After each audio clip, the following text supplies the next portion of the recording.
Okay, we want at the April board meeting them to be voting on a policy to eliminate this process, the out of school suspension from pre-K to third grade. So there's steps to get there. We are using the Dr. King's Kenyan steps of nonviolent direct action. So we're not just making up organizing, plans. We're using the actual steps that Dr. King used when doing nonviolent direct action, right? And so the step we're on right now is negotiation, right? So what we're doing is today we want to get input from everybody. We've had the first meeting. We put out there. We want to get questions. What questions do people have about suspension? That's what we did at the first meeting. The second meeting, we had answers to those questions that people had around suspension, around policies, around policing in schools, discipline in schools, code of conduct, all those questions we had. The second meeting, we brought answers. We did the research, we brought answers to those questions. Between the second meeting and this meeting, I'll get to that in a minute, but we went to the school board meeting. Then after that, this is today, we're gonna actually leave here with the framework, the bullets of what we want to go in a policy that we want to present to the board members. All right? And then in between this meeting and the next board meeting, we're going to meet with board members. And hopefully at the March board meeting, March 18th, we will be handing them a policy for them to actually look at and consider, that then they will direct to a committee. And then the committee, we'll go to the committee meeting and talk through it with them. And then hopefully they will come back with a committee recommendation to the full board at the April meeting and vote on it as a body. So that's where we're going. So just as we're talking today, we want to hear stories. We want to know what's really happening. We want educators' voices. We want parent voices. We want community leader voices. But we want to know that we're working to an end. We're not just talking in circles. Can we stop there for a second, Duncan, just see if anybody got any questions about that? Because I can see some new faces at the table, and we just want to make sure that we're bringing everybody up to speed. Anybody got any questions about anything we've laid out in terms of where we've been and where we at, or where we're going? All right. Okay. So before we get started, we're going to do a round of introductions just so we know who's in the room, who's here. So I'll go first, and so we're going to try to make it like fun, so we're not so serious. It's the evening. We have food coming, so, we want to get the energy going. I'm going to go first.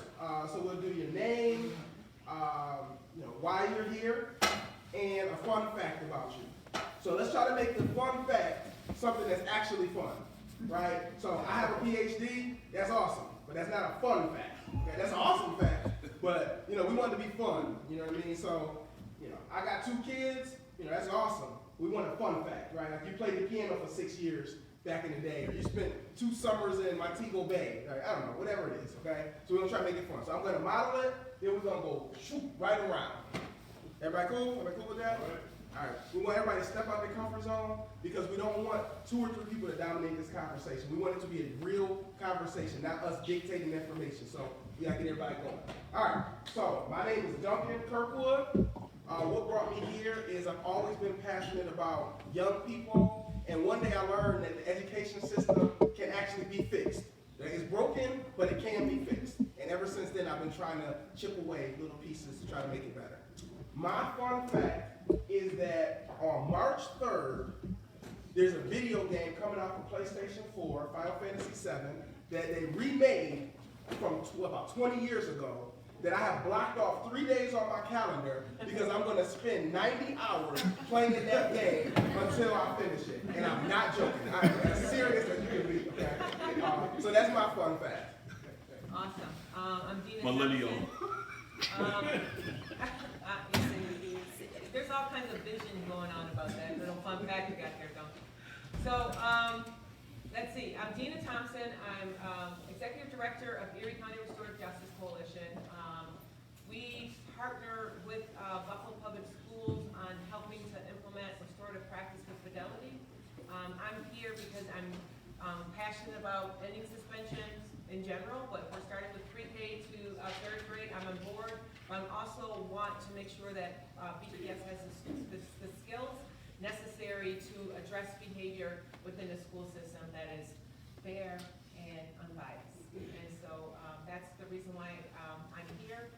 Fun fact is, I actually grew up 2 houses right here. It's still one of the houses still left standing, but it's just like 2 houses right away from me. Wow, all right. So awesome. A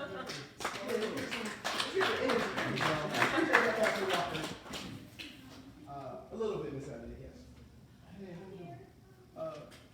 My name is Eric Wheeler.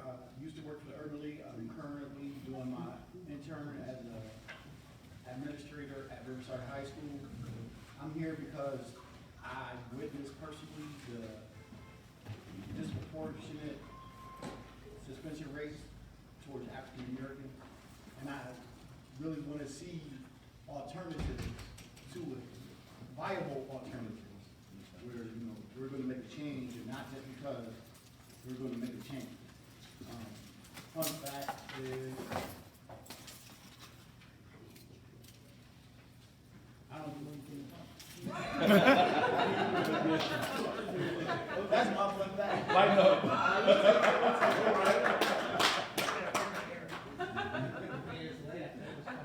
Thank you. My name is Paul Benning. I'm a member of the Erie County Youth Board. We're not here in any official capacity, but of course I have an interest in youth. I also am a member of the AARP tutorial readers in Buffalo Public School System. So I work every week with second graders, and I see the problems, I see their distress. The thought of kids that young is children.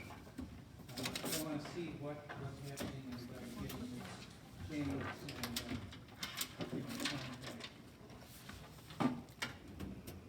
about 15 years ago, my uncle went to Washington D.C. to do research into our genealogy.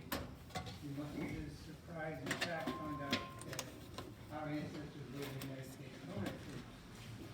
He thought it was a mistake. We were a mistake. He was a family secret.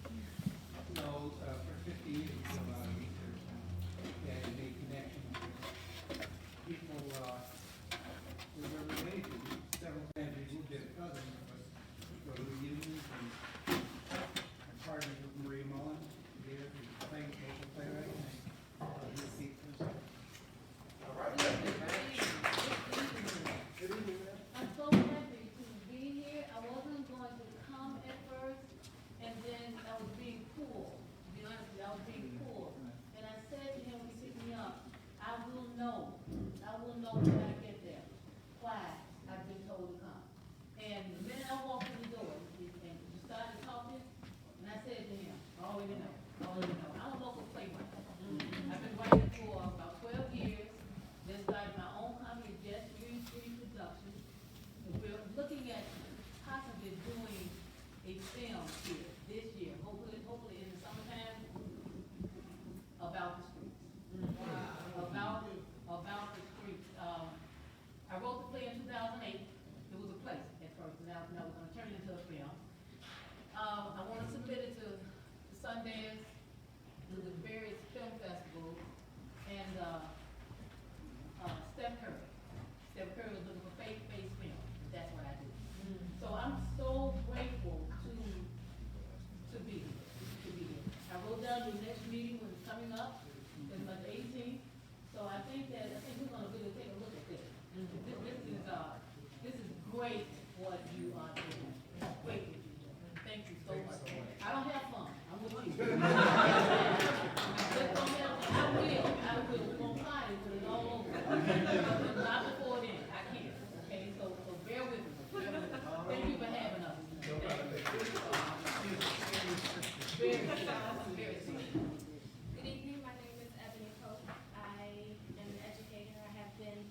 I'm here to see where I fit in and see what I can do, how I can help.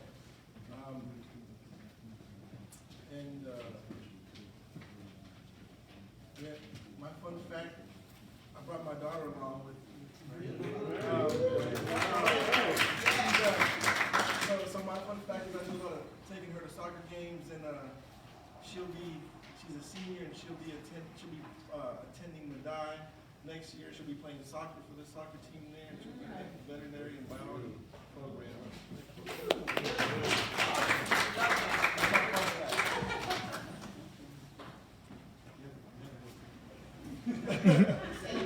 It's happening.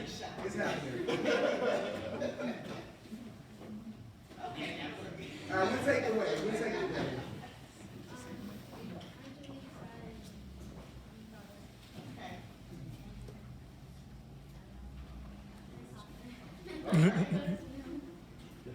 Are you a Visco girl? No, okay.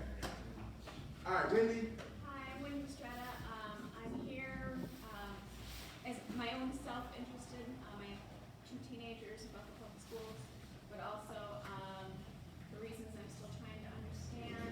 Good parent leaders of our district selected me to be Sam's replacement as president of the District Parent Coordinating Council. So I take that responsibility very seriously, and I always come and listen and support the parent. Fun fact, which is funny because you mentioned genealogy, so anyone who likes genealogy, of course, that's what you think of when you think of fun facts, right? So I always think of my favorite ancestors' names, and they liked it so much they did it at least 4 generations in a row. I have ancestors named Marmaduke Horseman. And I just think that... I'm sorry, can you say that again? Marmaduke Horseman. Is that a first name or a last name? Marmaduke was the first name, Okay. last name was Horseman. There's at least 4 of them 200 years ago. But as soon as I learned I had ancestors with that name, ever since it's been my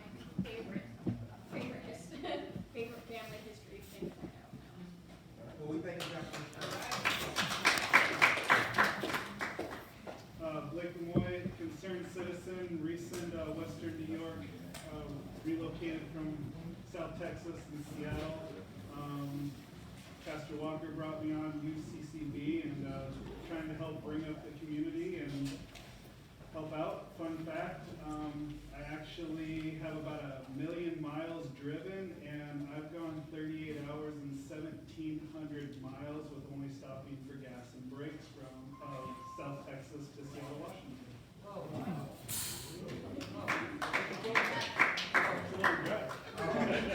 So Pastor Walker, and I saw Miss Walker, but you can go next. But we'll go around the table, then we'll catch everybody who's coming in after. All right, I am Pastor Charles H. Walker II, Program Director of the Ministry of Baptist Basic Outreach Ministries, Senior Pastor of Mount Hope Community Church, 1326 Broadway, and President of UCCB, United Coalition of Churches and Brotherhood. And what brought me here was brother here, Duncan, and where you go? Oh, right there, right there. You know, I've been watching him over the years, and I know that he's passionate about what he's doing, and believe in him, and goes without saying, Brother Duncan. And I just came to a meeting. Duncan invited me, and I was so moved by the information that you received, and that how severe this problem is with our youth. I had no idea that individuals were being suspended between grades kindergarten and 3. That's crazy. I was educated for 10 years. I never knew that. But anyway, we're just in it for the long haul, and we want to do whatever we can, our organization, and we want to be right there in the trenches. My fun fact, really. One thing I can say is she's been laughing at me because I'm ready to go back and study my martial arts. She says I gained too much weight. What are you laughing at? Thank you, Pastor Walker. Ms. Walker? Good evening, everybody. My name is Kendra Walker. I'm the CFO of the Niagara Falls Water Authority. Don't tell anybody that. But what brings me here is just, I'm with the United Coalition of Churches and Brotherhood. Just a concerned citizen. I'm a mother of 4 adult sons, very proud of what they grew up to be. I didn't do it by myself. It was a village. education is power. That's just plain and simple. And there were just a lot of things that I never knew that occurred that were impediments to children getting what a lot of people take for granted, just a basic education. That's one thing, but the reality says otherwise. So that basically is what brings me here, to help out in any way that I can. I don't want to just talk the talk, I want to walk the talk. So I'm here. And a fun fact, I used to do break dancing and I can still go see. We gotta see it. What would it take? Oh, you guys heard of that. The next meeting, you are opening up the meeting this morning. Okay? The next meeting, I'm gonna remind you.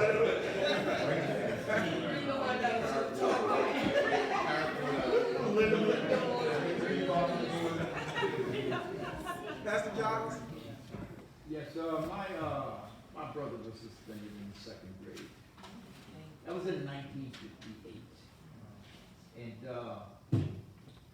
this is a very passionate issue for me, and I'll tell you why. First of all, I'm Pastor James Giles. I'm the president of Active Basic Outreach Ministry, as well as the president of Voice Buffalo Social Justice Organization. And this is so important for me, what it is that you all are discussing. And what brought me here is Christian Portis, 14 years old. Ray Ray Patterson, 14 years old. Keon Littlejohn was 15 years old. Ronnie Scott was 16 years old. Aaron James was 17 years old. These are young men that lost their life while they were on suspension. Right. Okay. Every one. And so since 2004, and Dwayne was much part of that, I've been to well over, between the prayer vigils and funerals, well over 300 funerals. Right? And half of them have been young people under 25 years. Right? And all of them, when you check their records, right, started on this suspension and probably started early between the kindergarten and the third grade. Really probably started then. So I'm here, because I want to get behind what Sam's doing. Always stand behind his brother, what he's doing with public education, right? If we don't begin to do something dramatic in this area, we're going to keep losing our children.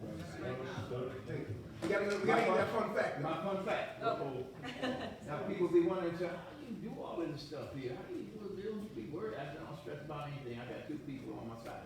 One is Jesus, and the other is Seinfeld. I'm a Seinfeld fanatic. I watch all 9 seasons, right? And I watch all the programs, right, at least 9 times. My wife said, enough of this Seinfeld. But some of the episodes I can quote word for word. We're gonna have fun at our next meeting. After we get this law passed, we're gonna have a talent show right here. Go ahead, brother. I'm Minister Jamaica Washington. I'm here with Back to Basics Outreach Ministries, also part of Great Works Deliverance Fellowship, also with Voice Buffalo. Coming alongside Pastor Giles, I see the passion. Coming from a faith-based perspective, it's important that faith without works is dead. So it's important to be a very present help in the community. It's more about reaching out outwardly instead of sitting in the community. It just takes one. So I just want to do that one and do my part. Stay in my lane. A fun fact, I'm not a spring chicken anymore. It's not no longer the Greek game back in the old school. But I try to play basketball in sporting events and recognize that I'm not a spring chicken and I pay for it the next day. The Epsom salt has been great. All right, thank you very much. Sir? My name is Derek Bird, and I am a member of the Romeos, and that is an acronym for Retired Old Man Eating Out. Also a member of Buffalo's Stop the Violence Coalition. That's right. Good. My fun fact for me is that I sang in a bass voice for 16 years with the,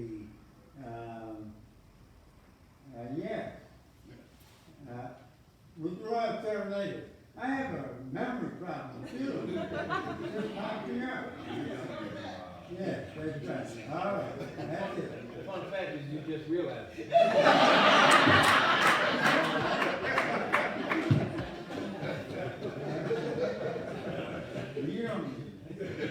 Thank you very much, sir. I'm Lloyd Hargrave, and I'm also a member of Romeo, so that kind of tells me.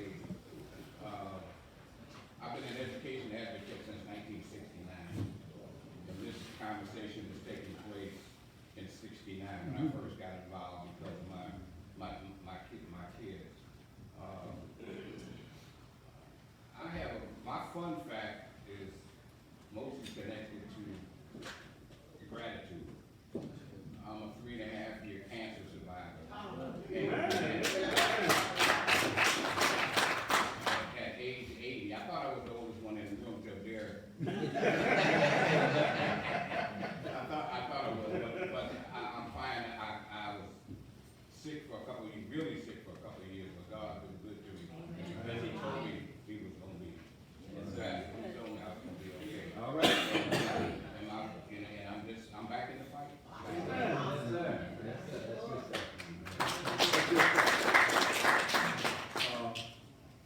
Good evening, everybody. I'm Wayne Ferguson, President and CEO of the DASH program, Dads and Delivery Sons and Daughters.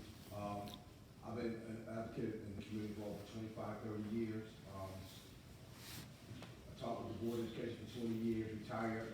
I love giving back to my community tremendously. My gift that I have, basketball is the hook that I use to minister and save young kids, young guys, young girls' lives. Pastor John told me about those 4 guys we talked about that over the course of years that we had. We was on the block of Fillmore and Kensington, working with them and all through the school district. What I do is I'm a parent liaison at Community School 53, and what I do is try to get the fathers involved, do all types of different things, and get the young kids involved in it. We don't have basketball, like this would be a good time to do a basketball tournament, but this is a week break. But I have one coming up every Easter. I do for kids, for young boys and young girls to be a part of it while they're out of school. We give away 15 mountain bikes, brand new mountain bikes that we have. And then, the hook is I try to go home, I do home visits. And home visits, I get in the house and I'm able to find out what's going on at home with their parents, with their boyfriends, and what's going on in the period.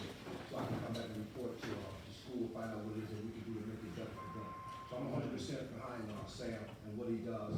And the most important thing, we have to have the parents, we have to hold the parents accountable for what it is they do with their kids. Because some parents don't know, some parents do know, but we have to hold them accountable too, because the teachers only can do but so much. And I honor teachers once a month, because I want to be able to let them know that they're not there by themselves. There's little over 25, 30 kids every day. And I see a lot of teachers crying because kids call them out their names and be disrespectful to them. So we have to hold the parents accountable. We have to go back, hold them accountable once more. We have to hold other people accountable that's in their lives too. And my fun factor is I just love to play basketball and teach our kids fundamentals about basketball and be teaching our young men about being respectful to their mothers and fathers, be obedient to them. And the days will be granted all. Amen. All right.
the rest of my few years.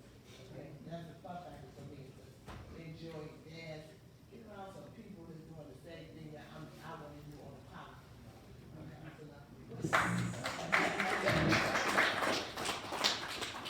My name is Rosina Sanchez, and I'm part of the youth part of Voice Buffalo. I go to Houston High School, I'm a junior there, and I think the part of the reason why I'm there, I left to come to these is because I had a brother that was suspended for multiple things, but it was more the teacher didn't like him. So we got down to that, and she even said it herself. She didn't want him in her class because of he's African American, and so we had a big situation on that. Like we had CPS and everything in that situation, and I think that's a part of like expressing it personal, but at the same time I want to know, like I want to be a part of it. Like we don't do this like kindergarten, second grade. So this is not. It's no reason because I mean if we do it, okay, I'll go home. It's cool. I'll go home, and then come back and do the same thing. So it makes no sense. What I think of myself? I'm bubbly. Like I get along with everybody. I like if you got a good vibe, I'll vibe with you.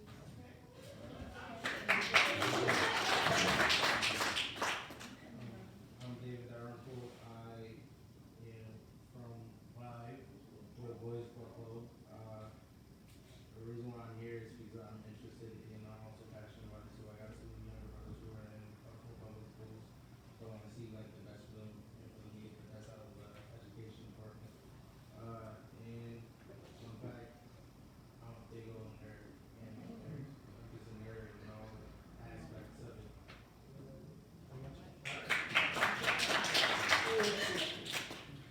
How's it going, everybody? So my name is Silas Garrison. Too, I'm part of Voice Buffalo as well. I dedicated my entire life to community and justice and social issues. That's why I took up in college. That's why I've been passionate ever since I guess in college. In fact, I was just blessed to graduate from Ivy College this December. I was able to graduate early, so that's definitely a highlight. And I said when I graduated early that I was going to come back and I was going to make a difference. So I mean, it's easy to talk. I've heard so many people say that they like to walk the walk, and I want to be in a room with people who are just as passionate. This specific topic, in terms of education, is extremely important to me, and it's personal. I was suspended, I think, a total of 15 times, and told that you're going to be one of those statistics where you're not successful. I ended up becoming salutatorian of my high school. So that shows that it's clearly possible. And it became extremely personal when I got back from college. My little brother Kobe, he's 4 years old and was suspended for throwing gum. And he got suspended for like 6 days. And the problem that comes in now is that there's so many of my brothers and sisters now who don't believe that it's obtainable to graduate and have like this successful life. So as soon as I had that conversation with them, I realized that this wasn't about my job anymore, but this was more personal, and that I had to get into the fight. So that's my passion. That's where I stand. And then in terms of fun, I'm as goofy as you go. I'm just goofy. I'm just playful. I just like to have a good time. All right, thank you, brother. Brother Kamal. I'm Fields, I'm a media person. I work here. Welcome to the Rodney Green National Resource Center. I call this the freest space in Buffalo. Once you come here and register, you can make use of the resources. You can come and make free copies, free faxes, and there are people here who have a heart for helping. So any kind of help that people need, we try to provide as best we can. And the fun fact is I love to read. All right, thanks for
slave trafficking.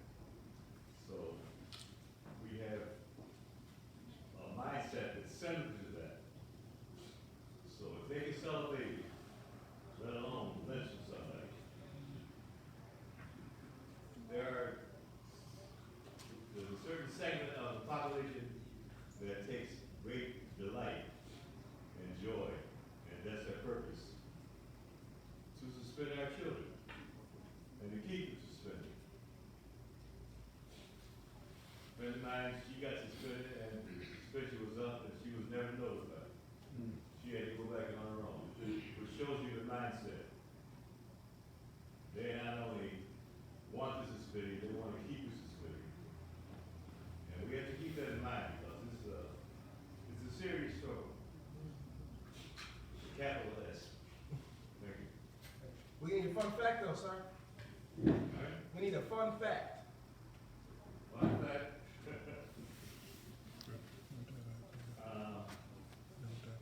My latest fun fact was, my youngest son just got back from Lima, Peru. And it was fun just looking at his face because he just got back today. And I'm sure his little baby girl was glad to see him. I was glad to see him. So that's about the most fun thing that's happened to me lately. Well, we'll take it back. He touched out safely.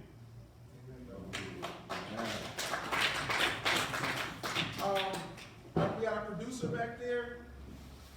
What's up, everybody? I'm Amir Radford. I'm Sam Radford's son, his youngest son. I graduated from City Honors last year. I have a bunch of friends, you know. I had some problems with people getting suspended and stuff like that, so it's nice to see people come and you know, try to end it. You know, I have a lot of nieces and nephews who are about to come up through the Buffalo public system. I would like to see them get through nicely, you know, with no problems, because, you know, sometimes they can have hard times and stuff like that, but, you know, they don't mean anything wrong.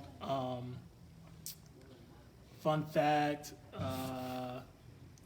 I've been playing the djembe since my 7th grade year, so I was about 12 years old, so like I play the djembe.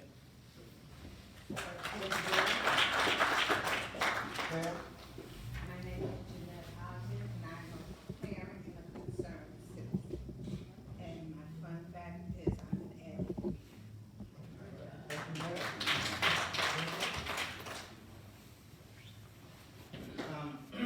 My name is Desmond Knowles, and I am a father of 4 and parent engagement liaison at School 1 Performing Arts. I'm also involved with a lot of different community organizations that are trying to make Buffalo a better place to live, work, play safely, and get an education. So that's why I came to make sure that there were people here that can make a difference. And I said Duncan, so I'm happy. And Wendy and a lot of different people from a lot of different organizations. So, you know, I'll be able to go to my next meeting knowing that it's covered. Also, a fun fact about me, this is not fun, it's just, it's good to know. As far as suspensions are concerned, I was suspended once. Here in Buffalo. And my aunt, who's passed away now, the best day ever. I was outside on my suspension, outside, because I was living with my grandparents. And here comes my aunt, who has no car, just got off the bus, off the 18 Jefferson, walking up the street, and I'm looking, and I'm like, Auntie! She's like, no. I heard you got suspended. So I got 2 things I gotta do today. 1, make sure you have no fun. And 2, beat your grandma, get tired of doing it. And it wasn't the suspension that kept me from getting suspended anymore. It was the fact that my family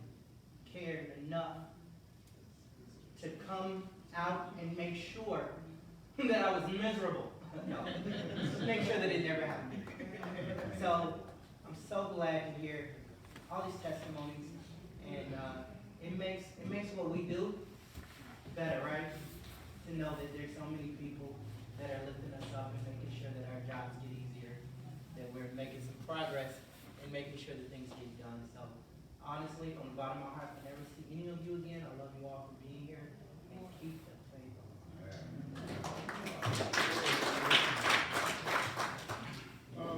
My name is Willie Stewart. I've been hopefully a voice for this community since 1968. I had lost a brother in 1967 in Vietnam. I went to Buffalo East High School. I was in sports.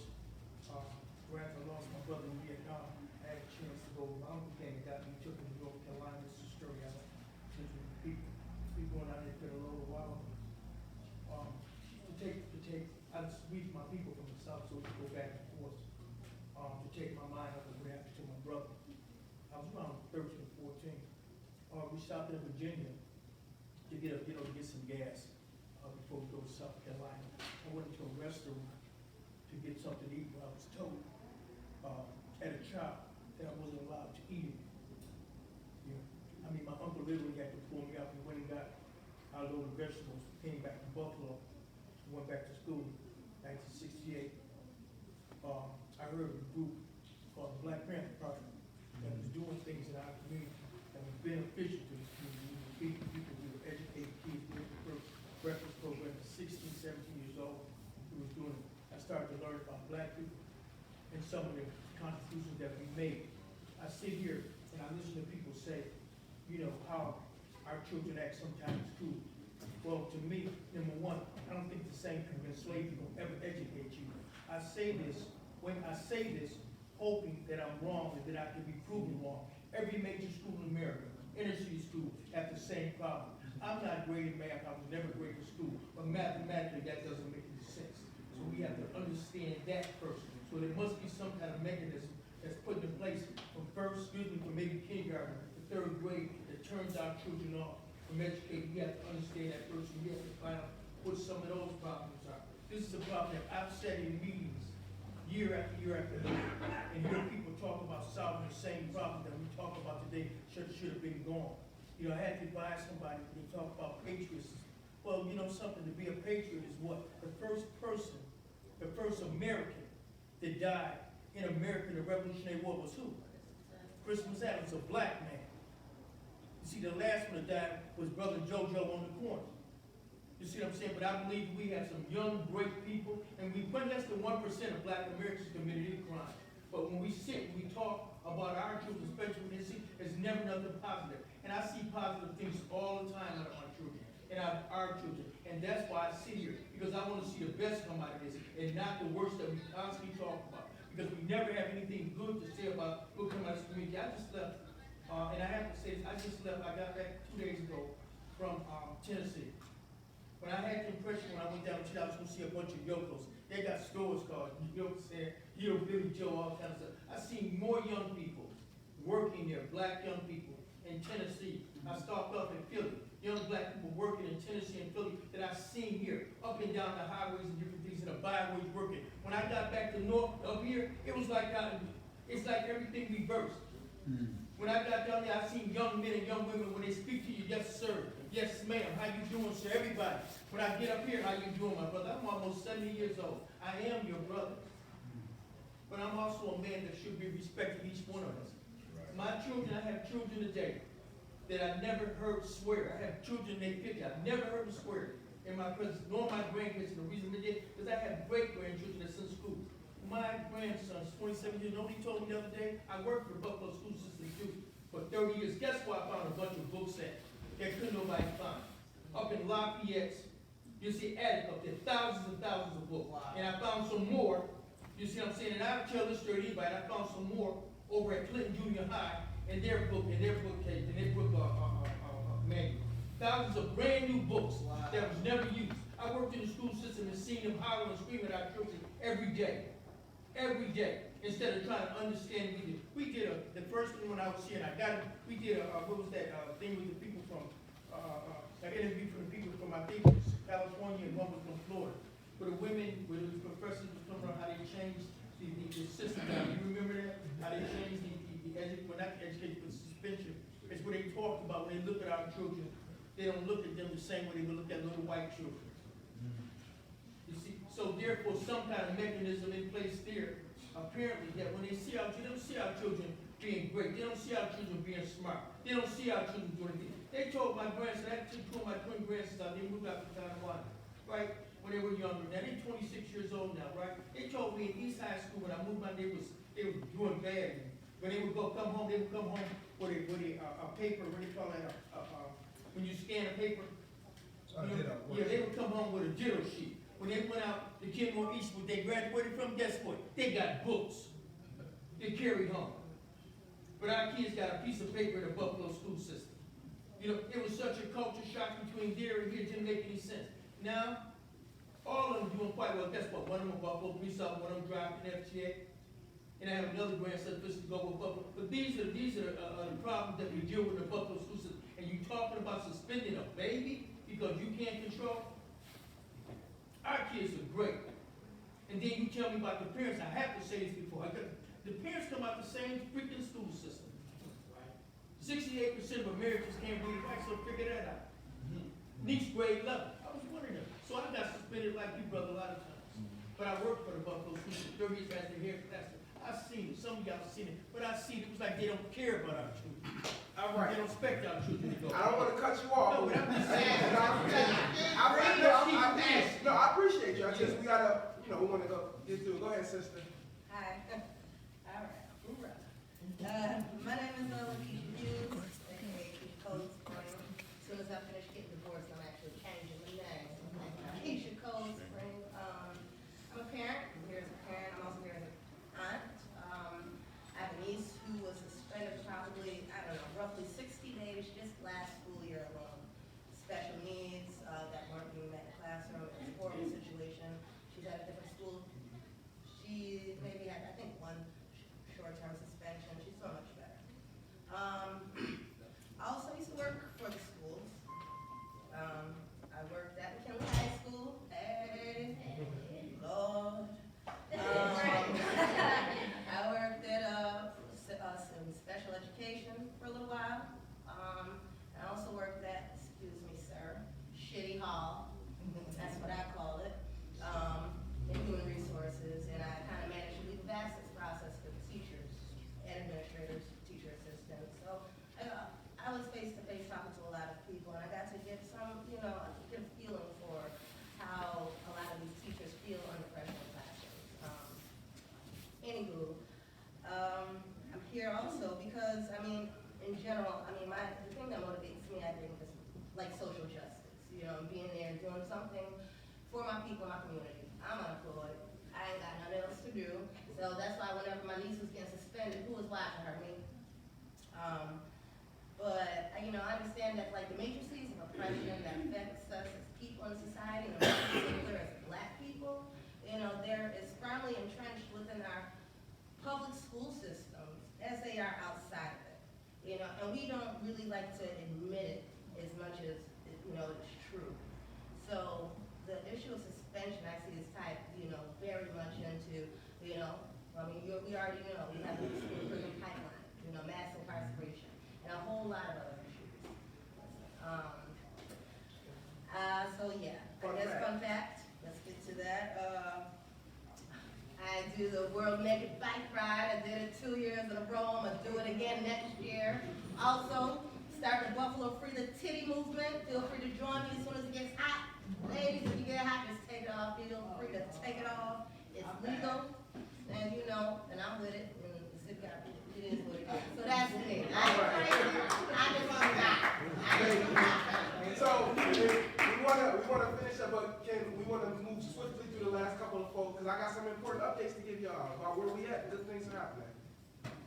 Kim Hernandez, Special Education Parent Advisory Committee. Fun fact, I like to do puzzles, and Lloyd, I do have a cold, but not today. All right. We thank you for your hard work.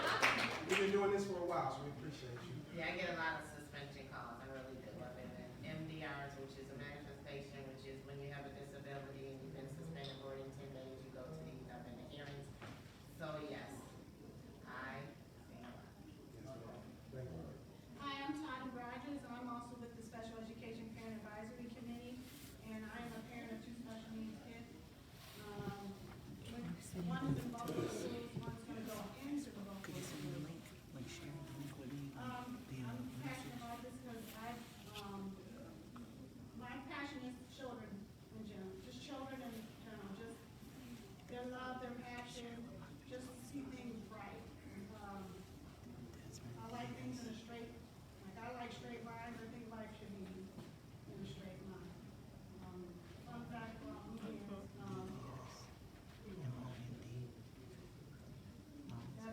I'm a crafty person, so like right now, the craft that I'm involved, engaged in is a crochet. But, I grew up in a tech village, so I've learned all kinds of skills.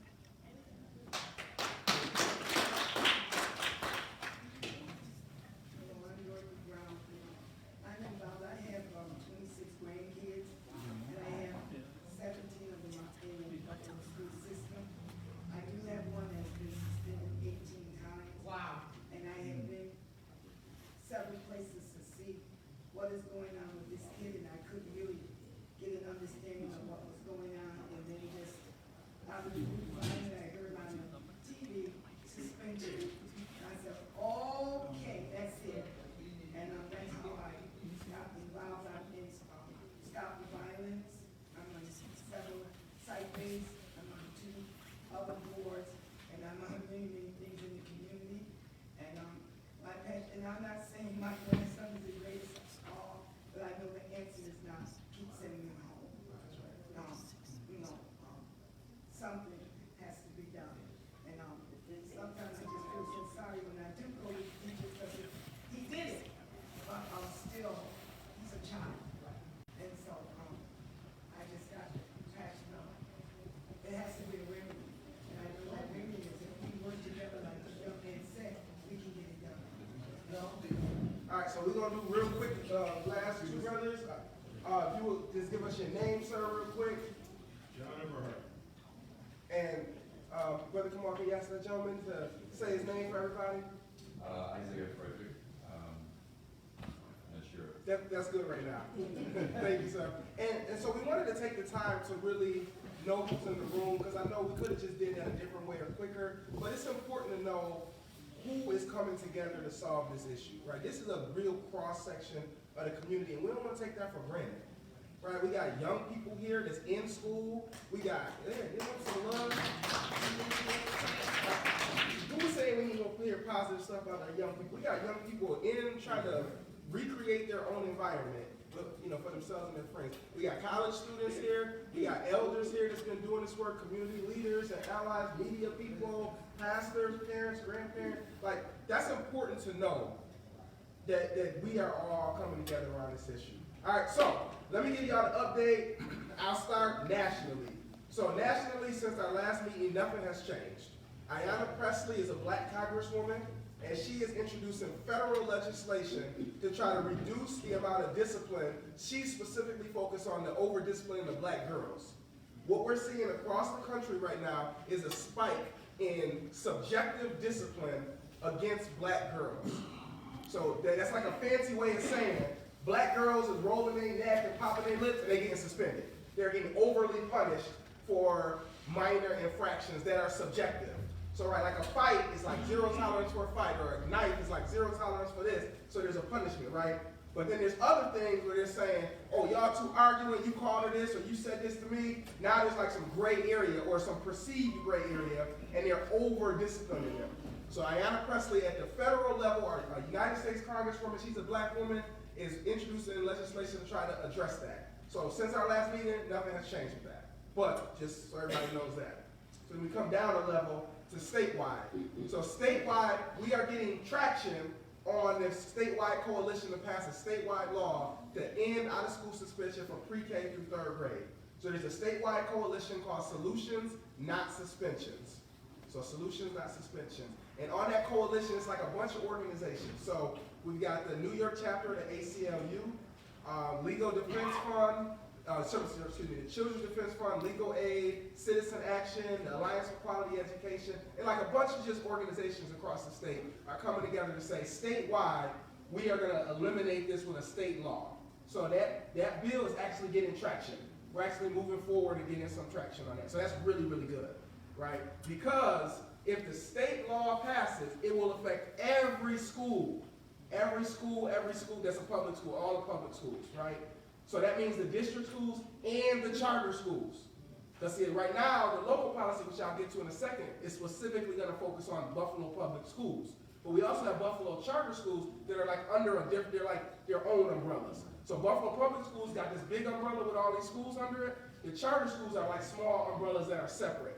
So the Buffalo Public Schools policy we're trying to pass would affect all the Buffalo Public Schools. But if we pass the state policy, it'll affect every public school, the charter schools, Buffalo schools, Rochester schools, Niagara Falls schools, et cetera, et cetera. Does that make sense? So statewide, but the statewide policy may or may not pass. Right, so we are advocating and lending our voice to it. Voice Buffalo, their leadership said they want to join the statewide coalition. Open Buffalo joined the statewide coalition. CAO, the Urban League. So we got all these organizations from Buffalo saying we want to push for the statewide policy. But even if that doesn't pass, we're not waiting for the state to act. We are trying to pass a local policy here in Buffalo for Buffalo Public Schools to eliminate and replace out-of-school suspension for pre-K through 3rd grade. So, before I get into the update on kind of where we are with that policy, because we had some great stuff happen at the school board meeting, I'll tell you about that. Before I get that, I want to paint the picture, because some of you all are new faces, so I want to make sure you understand just how deep the problem is, because you kind of hear it's a problem, but until like I saw the actual numbers on Buffalo Public Schools website, it didn't hit me. You know what I mean? So I want to give that to y'all. I want y'all to have that moment. So from September of 2019 till December, the first 4 months of the school year, Buffalo Public Schools had 519 long-term suspensions. That is 6 or more days. 519, now in the school system is about 34,000 kids. So they have 519 long-term suspension, that's 6 or more days in those 4 months. Now that's long-term suspension. Short-term suspension is 1 to 5 days. In that same time period for 4 months, Buffalo Public Schools had 2,999 short-term suspensions. 2,999 short-term. And long-term, 519. One more 9 minutes. Yep. And long-term is 519. I just stopped this. Yeah, I got you. I'm sorry, this was from September 2019 To December 2019, the first 4 months of the school year. 2,999 short-term, 519 long-term. Now, of all those suspensions, the number of suspensions from pre-K to 3rd grade was about 370. So 370 suspensions for pre-K through 3rd graders in that same 4-month time period. And so we just think that that's so outrageous and egregious that just something got to be done. Now I want to be real clear. People have been doing work around this issue of suspensions for years.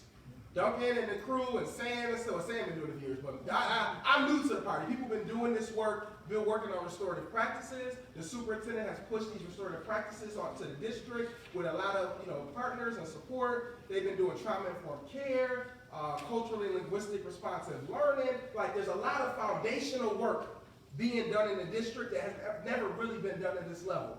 But we still suspended 3,500 kids in the first 4 months of the school year. So what we want to do as a community is have a policy change to go along with the work that they're doing in the district. So they're doing this work in the district with restorative practices and trauma-informed care and all of this. We want to just change the policy so that it's not an option. So when a kid is acting up or a little girl is mouthing off or something, the teacher no longer has the option to out-of-school suspend that 8-year-old, that 6-year-old for 5 days. Right? That's not even an option. Now they have to use restorative practices. They have to use the interventions because our code of conduct is actually like a best practice code of conduct. So like the code of conduct was put together by a lot of community leaders and education experts and the school board and district like this. Our code of conduct in Buffalo schools is off the chain. Like I actually read it and I'm like, oh man, it's like everything is detailed. The problem is nobody followed. I'm not gonna say no one. It is very rarely followed on the way it was written. So for example, in the code of conduct, it has different levels for infractions.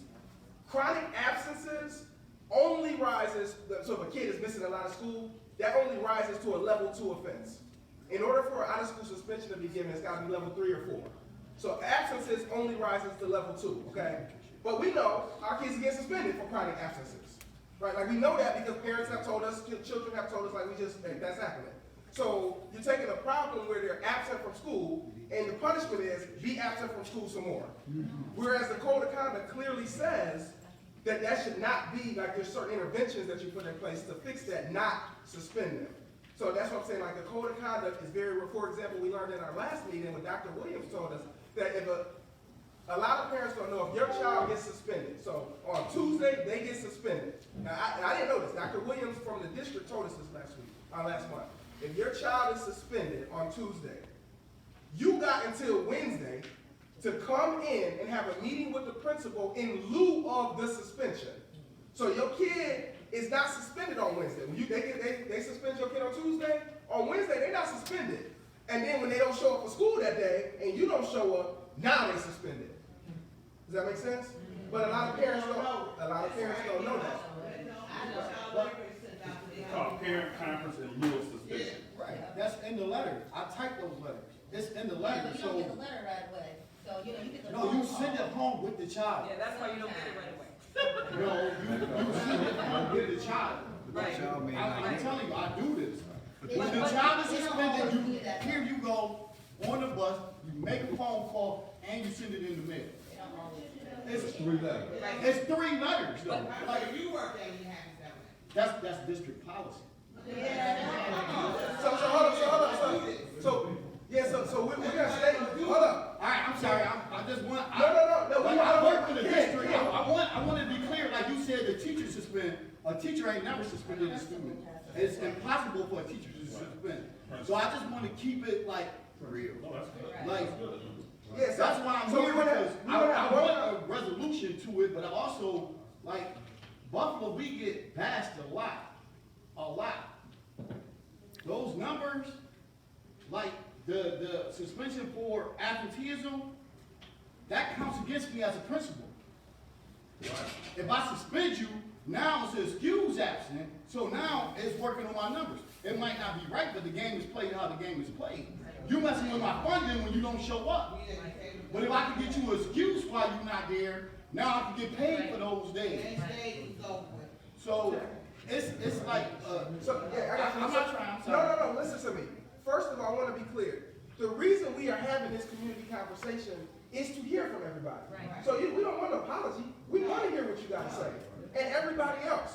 So you know, I mean, we welcome the accurate information, the updates and stuff, because I don't work for the school. Right? I'm not typing up the letter. Do you know what I'm saying? So if you hear that's what you do, explain, help us tell it. And if you have different experience, we want everybody to this is a space for that. Okay? So this is the important point that he's saying. Everybody here know that there's a such thing as parent conference in lieu of suspension. Right. And if you know anybody that gets suspended, in the letter, it tells you that you have an opportunity for a parent conference in lieu of suspension. Which means you can go meet with the principal and come up with another option, potentially, other than suspension, correct? Right, you can even call. Well, I know my principal at our school, we flexible. You call and say, I can't make it. We'll say, when can you make it? I just stayed 6 o'clock waiting on parents and for them not to show. So you can even call and say, look, I can't make it. Can I schedule this day? And if it's, and I hate to, I gotta walk a fine line, but if it's a student who's favored, they might just do it over the phone. Can you tell me how often parents respond in the 24-hour period, in your experience, just your experience? That's like a toss-up. Because, and I gotta walk a fine line, you know what parents gonna respond and which parents aren't, and how they gonna respond. That's key right there. Because some parents just call and be like, yo, I'm tired of you spending my child, whatever, click. But now your child is suspended. And you ain't give somebody like me a chance to say, well, come in, let's talk about it. Right. So, and I hate to sound like this, we have a lot of, 1 out of every 4 students in Buffalo wasn't born in the United States. 1 out of every 4. So a lot of parents can't read the letter. So I can give you all the letters all day long. I can call the house all day long. If you don't speak English, it's going nowhere. So 1 out of 4 parents not going to show up. Just the simple fact is they can't read and they don't understand. So let me pause right there, because to that point, I'm going to push back a little, because of the suspensions, 66% of the district is black. but 86% of the suspensions are black children. Right. So it's not like necessarily just this international cultural thing, but A lot of our African brothers are classified as black. Right now. And I call a lot of African homes the not, and I don't want to stereotype, I'm just speaking from my experience. The second generation African students, the males are off the chain. And when I call home, the parents don't speak English. I'm trying to have them translate, trying to get through the translation line. They don't speak the same dialect that the parents speak. So a lot of times it's just lost in translation. Well, hold on. Let me go to this brother right here. Right. So let me push back just a little bit. So, a lot of what I see through the K through third grade is that many of the principals who suspend these kids because they're so little, they don't end up writing a referral because they're so small. And that's negligence on the principal's part. For example, when my little brother was suspended, my mom ended up getting a call from CPS. And she was like, why are you calling me? She's like, well, negligence of your child. Well, what was negligent about it? Well, you weren't sending him to school. But I was suspended. But he was suspended, right. But see, because the principal didn't actually write a legitimate referral, then ended up like having it on file, he's, as far as we're concerned, he's allowed to go back to school because there's no actual like dialogue. So hold up. So you were talking about a separate thing. I was just about to get there. You're just so smart, brother. No, are you finished with this topic for a second? Can we pause for a second? Because I want to talk about what you're talking about is a phenomenon, because I want everybody to be clear. And I'm saying that directly impacts in the way of what he's saying right now is because my brother is saying that in many ways, and this is actually what I was going to talk to you about, but it was like, these are just the recorded suspensions.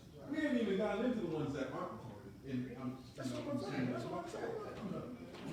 So, to his point, one of the new phenomena that we are discovering in the school system is that a lot of principals are saying, just say they get into it, they cussing, they screaming, and they about to get suspended. The teacher says, y'all go to the office, y'all off the chain, y'all wilding out. So they go to the office, and the principal says, calls the parent, says, you come get your daughter and keep her home for 3 days.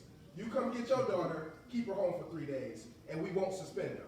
And the parent is like, cool. So they come get their kid, they take them home, but they're not technically suspended. Does that make sense? It's not on the books, it's not tracked, it's not recorded, right? So now the numbers, so those numbers I gave you earlier are actually way less than the actual number of suspension. And the teachers union president actually put out a press release to say that.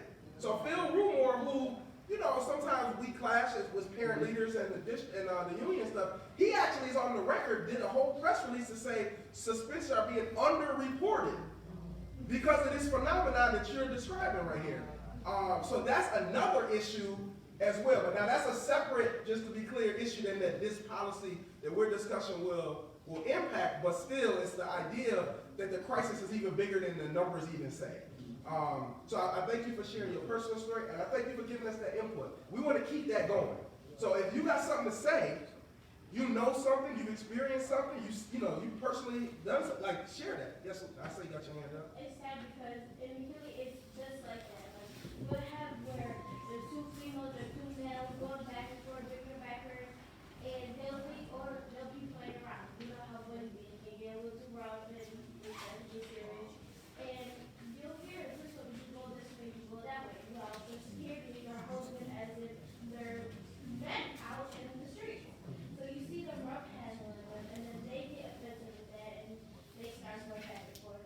And you'll hear, you'll be in the office, and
suspensions, a lot of people's mindset, not y'all, right, not us, okay?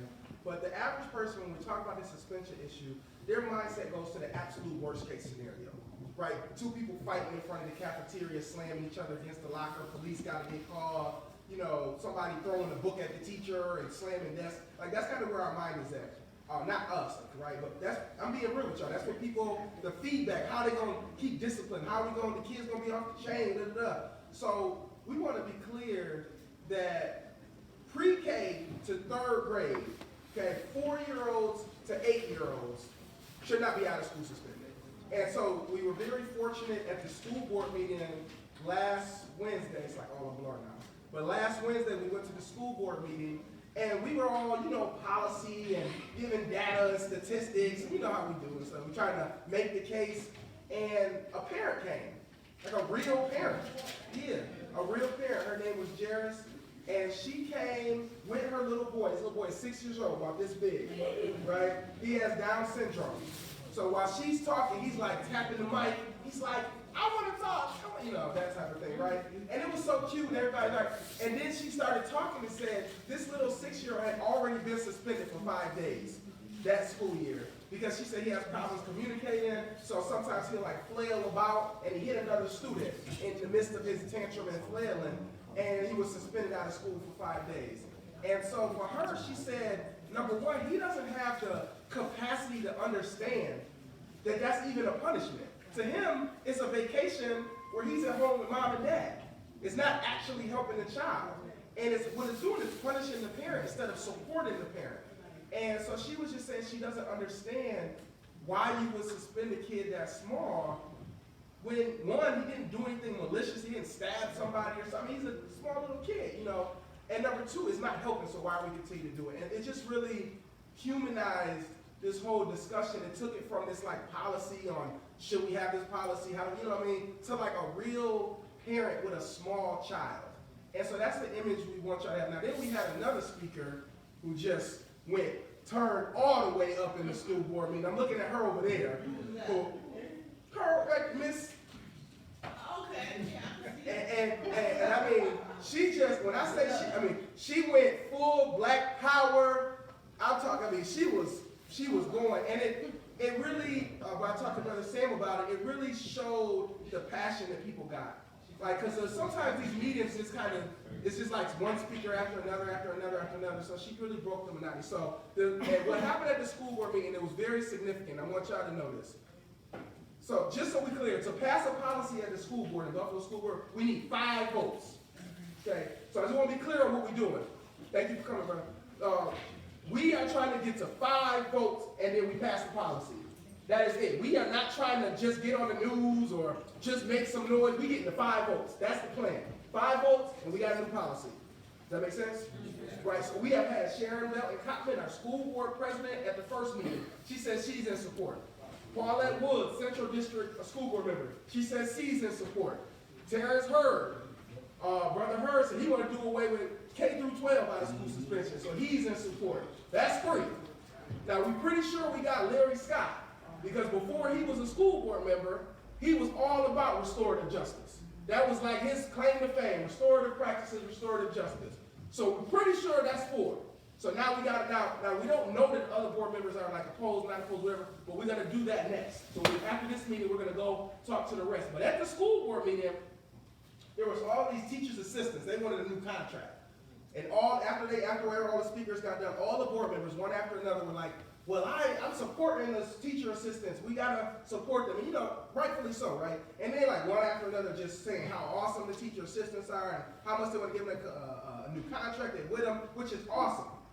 And then Hope J said, I want to talk about suspensions.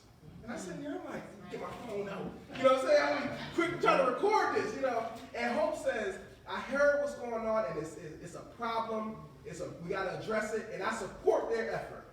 On the record, Hope J said that. That's 5. Okay, so between now and the next meeting, what we're going to do is have individual meetings with school board members. So we'll be sending out emails to everybody. Most of y'all signed in. Brother Kamal, you got everybody.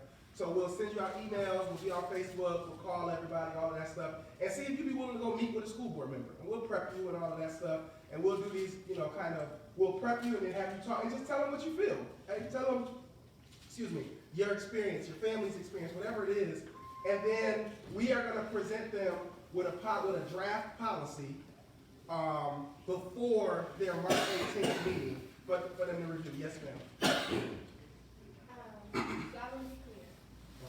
The game plan is to create the policy of what should happen before a suspension happens for a child. One that it shouldn't happen for a pre-K child, anyone from pre-K to third grade. And that being said, that there should be some steps taken as to how the behavior is managed. Is that correct? No. Okay, help me out. What we are saying is, so that is what was supposed to be happening for the last 10 years, is that we're supposed to have steps before the suspension. So we have steps. They're supposed to be doing the Yeah, I'm steps. sorry, they're supposed to be doing these steps before the We have the suspension. steps. And this Right? is in the code of conduct. That's right. In the code of conduct, that was incredibly well written by a bunch of great, super smart people, right? So that is what has been happening. What we are saying is those steps are now the only option, because suspension, we want to remove that as an option for pre-K through third grade.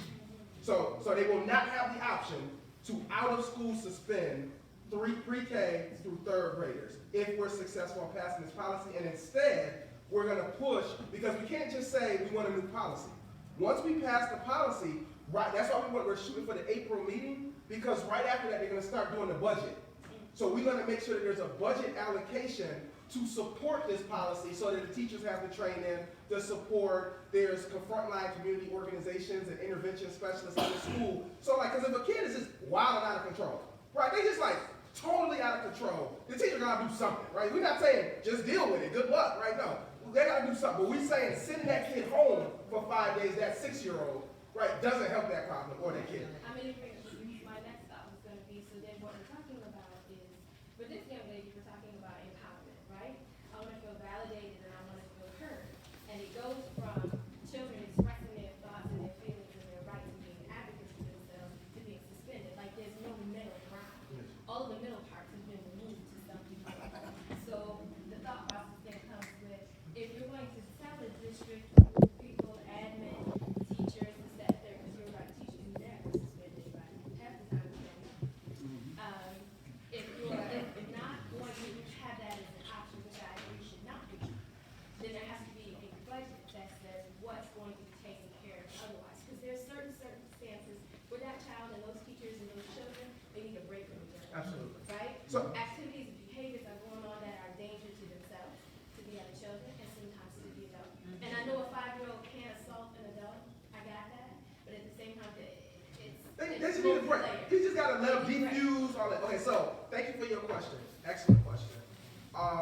So we're gonna talk about, and right now, if y'all give me your attention for a moment, we're gonna discuss some of the best practices that we've seen. So this isn't something that we just created. Like, we were sitting around one day like, yo, hey Sam, we should eliminate out-of-school suspension. Hey Duncan, that's how, you know what I'm saying? Like, this is a national trend on changing discipline. So in California, their governor just signed a law to eliminate out-of-school suspension for pre-K through 8th grade. In Miami-Dade County, which is this massive school district, they went from 20,000 suspensions a year to 0, because they eliminated it for pre-K through 12th grade, just like that. And what they did is they took the money that they saved from the suspension, because suspension is a legal process. And so a lot of people don't really understand that suspension is a legal process. So when we get CPS involved, when a kid is in family court, those suspensions are part of that legal record, not their straight A's and their nice science project, the suspensions, because that's legal, right?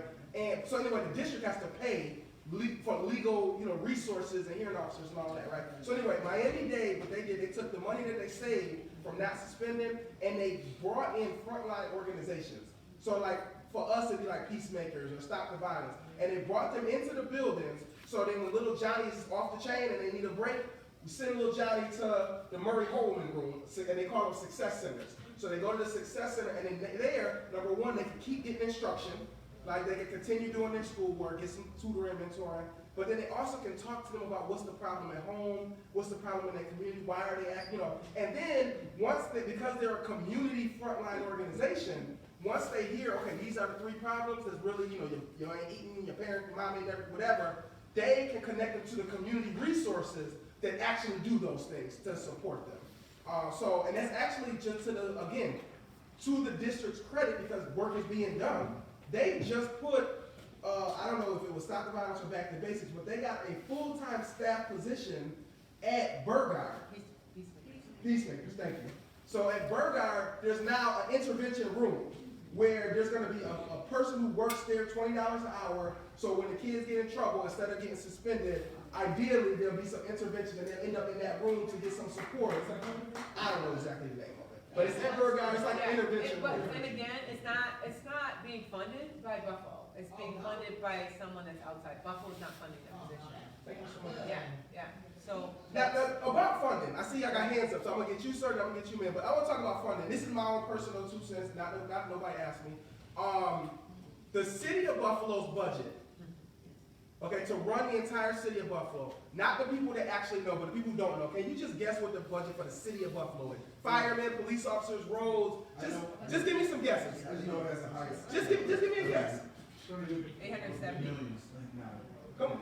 Millions. Come on, just throw a number out. 200 billion. 200 billion? 1.2 billion. 870 million. 200 million. Okay. So to run the city of Buffalo, the city of Buffalo's budget is $500 million. Now listen though, here, listen up. So that's to run the city, not the school district. The district is separate. Right. So the city of Buffalo, police officers, firemen, roads, development, all these programs, whatever, is $500 million. That's the city. The school district's budget is $1 billion. It is twice the budget of the city of Buffalo to educate 34,000 kids. So by comparison, in California, they spend $9,400 per child to be educated. $9,400 to be educated. In New York State, they spend $26,000 for every kid every year to be educated. Yes, sir.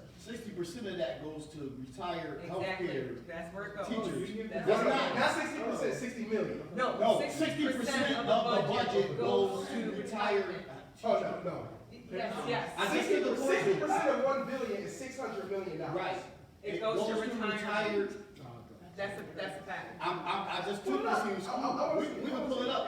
And we just had massive technology put into the schools. One-to-one devices.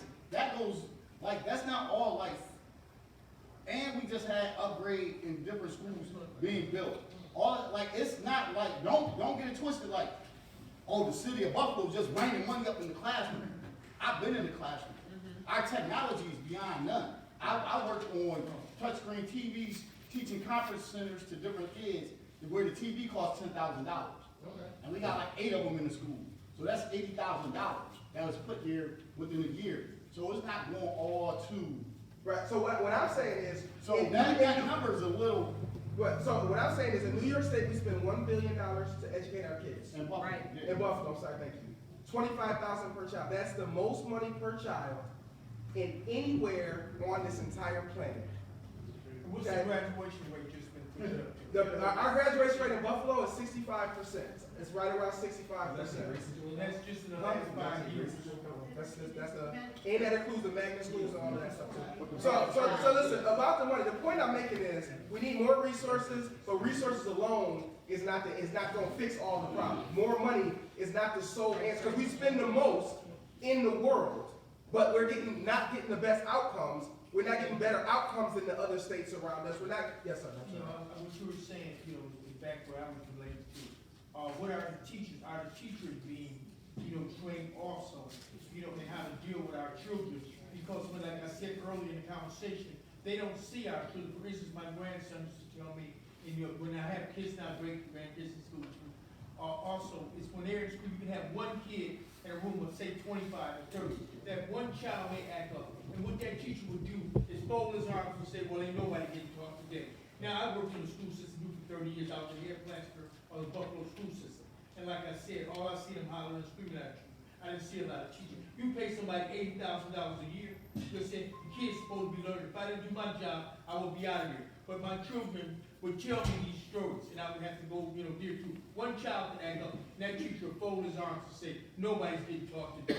And that's what we're dealing with in some of our classes, not all of them, but some of our classes. So that's a great question. I want to ask So what Dina, are the teachers because gonna train? Dina and Pastor Walker both volunteered at the last meeting to take a leadership role to do some research and bring it back to us. So I would ask for them to share out some of the information that they found. We were talking about policing in the schools, like having police officers and some other stuff. So Dina, if you could start, and then Pastor Walker can share, and if everybody can give them their attention. Okay, thank you. And so, research was sad about really how we treat our babies in school.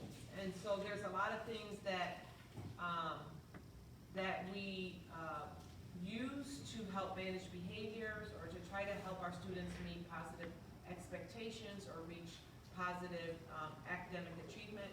I just want to go back to the point of, yes, that the graduation has increased, but not for people of color. For people of color, the graduation rate is still low. A lot of it has to do with that early suspension. We're talking about pre-K to sixth grade.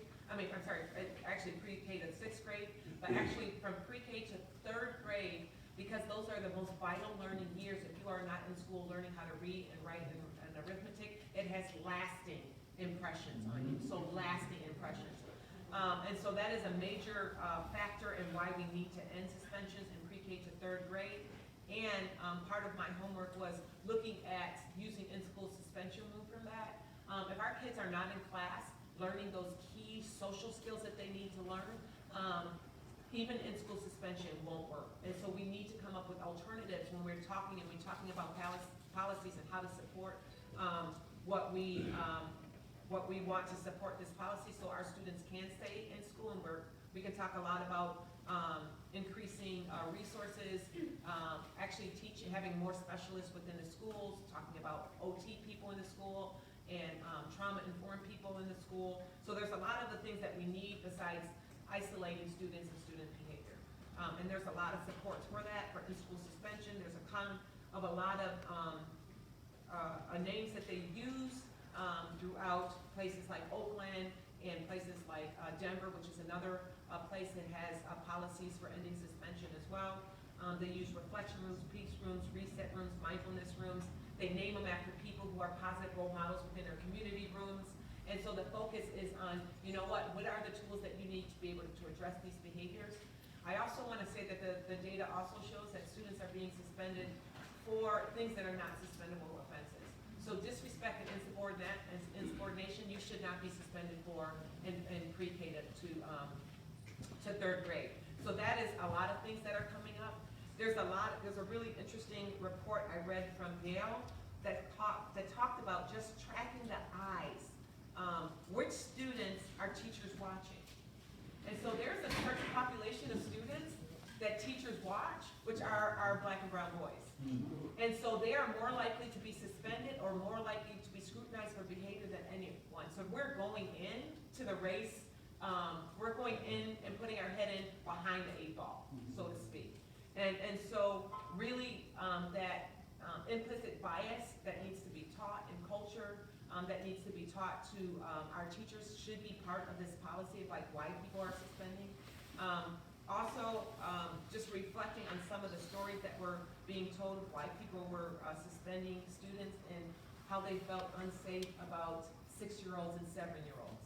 So I feel unsafe, and that's why we're suspending students, because from perspective, we are feeling some unsafe. So some of the things, a lot of things, especially for black and brown children, another escalation in suspension came from students with disabilities that was brought up as well. So students with disabilities, and if you are a black or brown child, you are twice as likely, and so your statistics of being suspended are even higher. And then when we are addressing these behaviors, what we're finding out, because of using suspension or even using in-school suspension, we're not looking at the underlying reasons of why people are doing these behaviors, and so therefore we're not providing the resources to change behavior, give support for positive behavior.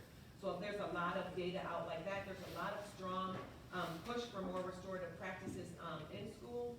There's also a lot of push for creating teams that will address the issues that we're seeing in schools. So using teams in schools more effectively, bringing in more community workers who are from the community of where the students are from.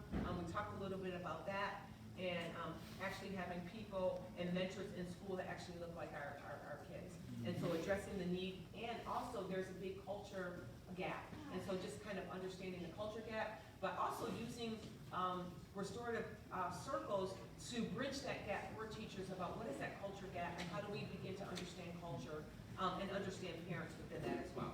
Can I ask you, because you all have done restorative practices and fully really implemented it in the school already.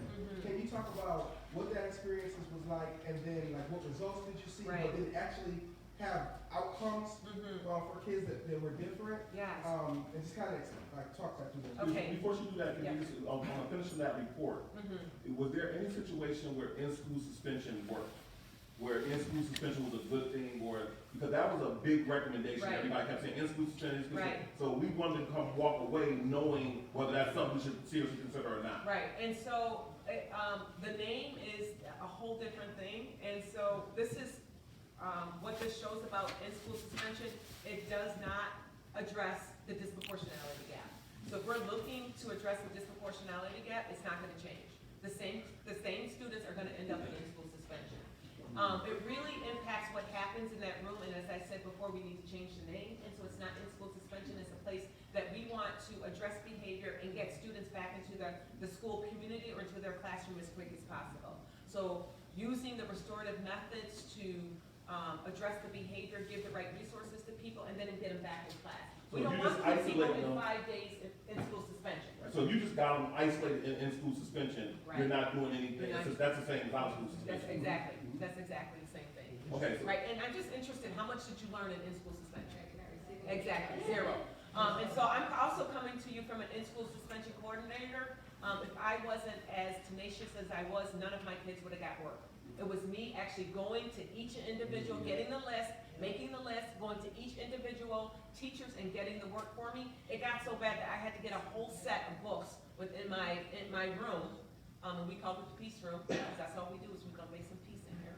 And so we did all of those things within the peace room, and I had all the resources within that room to address behavior, which was in there.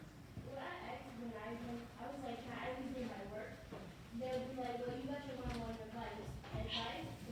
Yeah. So it would be on there, which I don't rarely use because I'm on paper. Right. I like to write on paper more than anything, and I would just sit there for hours until I was doing nothing. Right. So, It's punitive, it's still punitive. So as we develop the policy, you're saying from your research, that in-school suspension, we should be very explicit about, that is not the solution we want. Right. We want restorative circles, restorative practice, but not in-school suspension. We don't want in-school suspension. We want peace, we want resources. I mean, we got community health workers and all those things that happen to address underlying behavior. If we're having conversations and we find out that the school counselor is needed, then we call the school counselor in. And so we really, there are things that happen that create the behaviors that we see, things that create the conduct that we see. As an in-school suspension coordinator, it happened in 1 year that we did not have in-school suspension coordinator, so I became the parent outreach coordinator. And in the parent outreach coordinator, I used to tap people every Monday. My 7th and 8th grade girls, they had so much trauma. And so I knew Monday morning, I need to tap on you, what's happening on Facebook, because I need to know it so I can be proactive and start tapping people early. We have a question. So, just two quick ones. And then I'll go to school.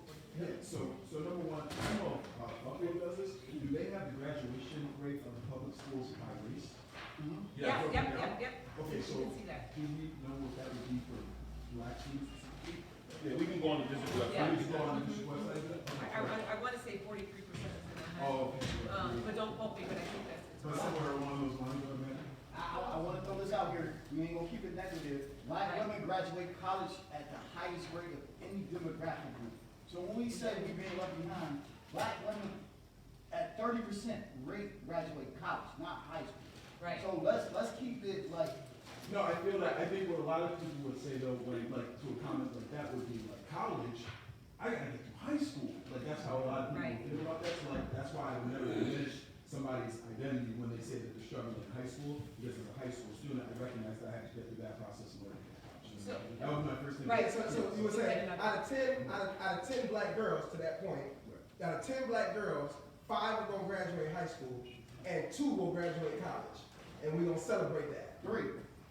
You said 30%, yeah. 30%. 30% of 5. No, 30% black women, period. Right, Not out of high school. I'm talking about the 10 that start high school. Right. 10 start high school, only 30. 5 make it out. And now it's 30% of women that go to college, 30% black women. Black women graduate, and I don't want to get into the semantics, black women graduate at a higher rate from college than any other demographic group. White men, white women, Asians, any other. And that's But we don't throw that out there. And that's But we get from the jail to the school to pipeline. Right. We gotta even look at the positive in the community also. Right, so that's important, let's stay with this, let's stay with, right now, what we wanna keep it focused on is the in-school suspension. Because here's where we at, in this room here, first meeting, the concern was, we should do in-school suspension. And that's what I really wanted, that's what, in the second meeting, we wanted to address that. Is that a viable option? Because we were saying that was better than out-of-school suspension. Now the data is showing us that what out-of-school suspension looks like is sending the kid to a room, giving them some paperwork, and having them do that work in that room, and they're not actually dealing with the issue or the problem. So we want to now back away from out-of-school suspension in terms in-school suspension, out-of-school and in-school suspension. And we want to keep the conversation focused on the solution. So that's what basically we want to do the report. I know some other people have their hand raised. Well, he had a second question. Okay.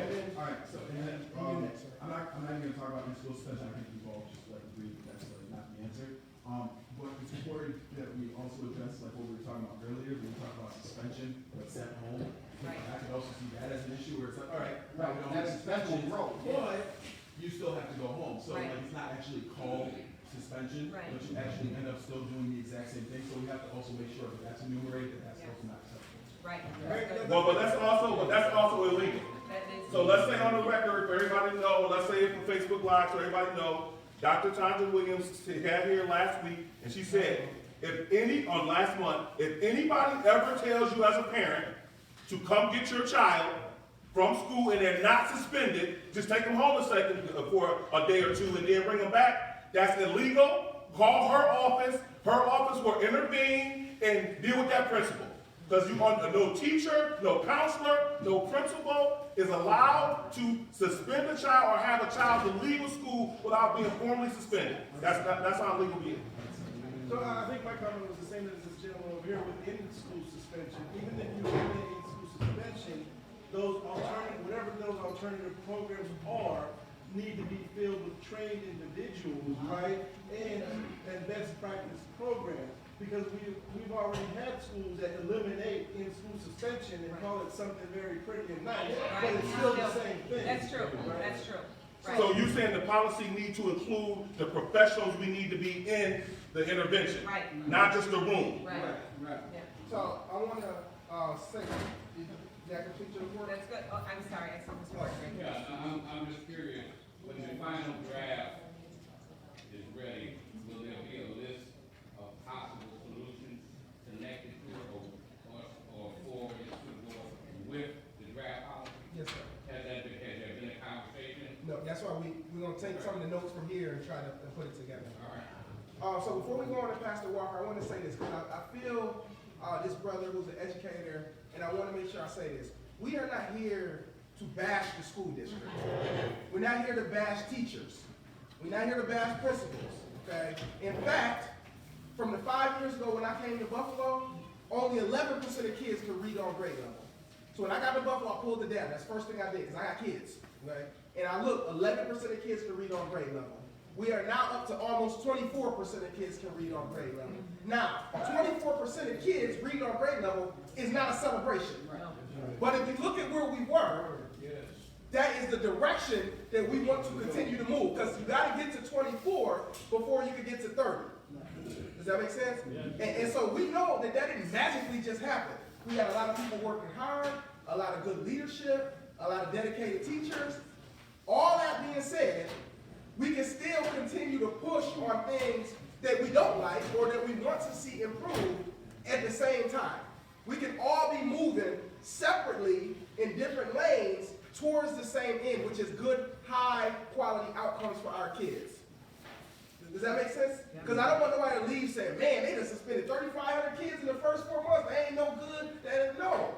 We got a challenge. And now that we recognize the challenge, we have a responsibility to be a part of the solution. So that's what we're doing. We're taking part. We're not sitting on the sidelines.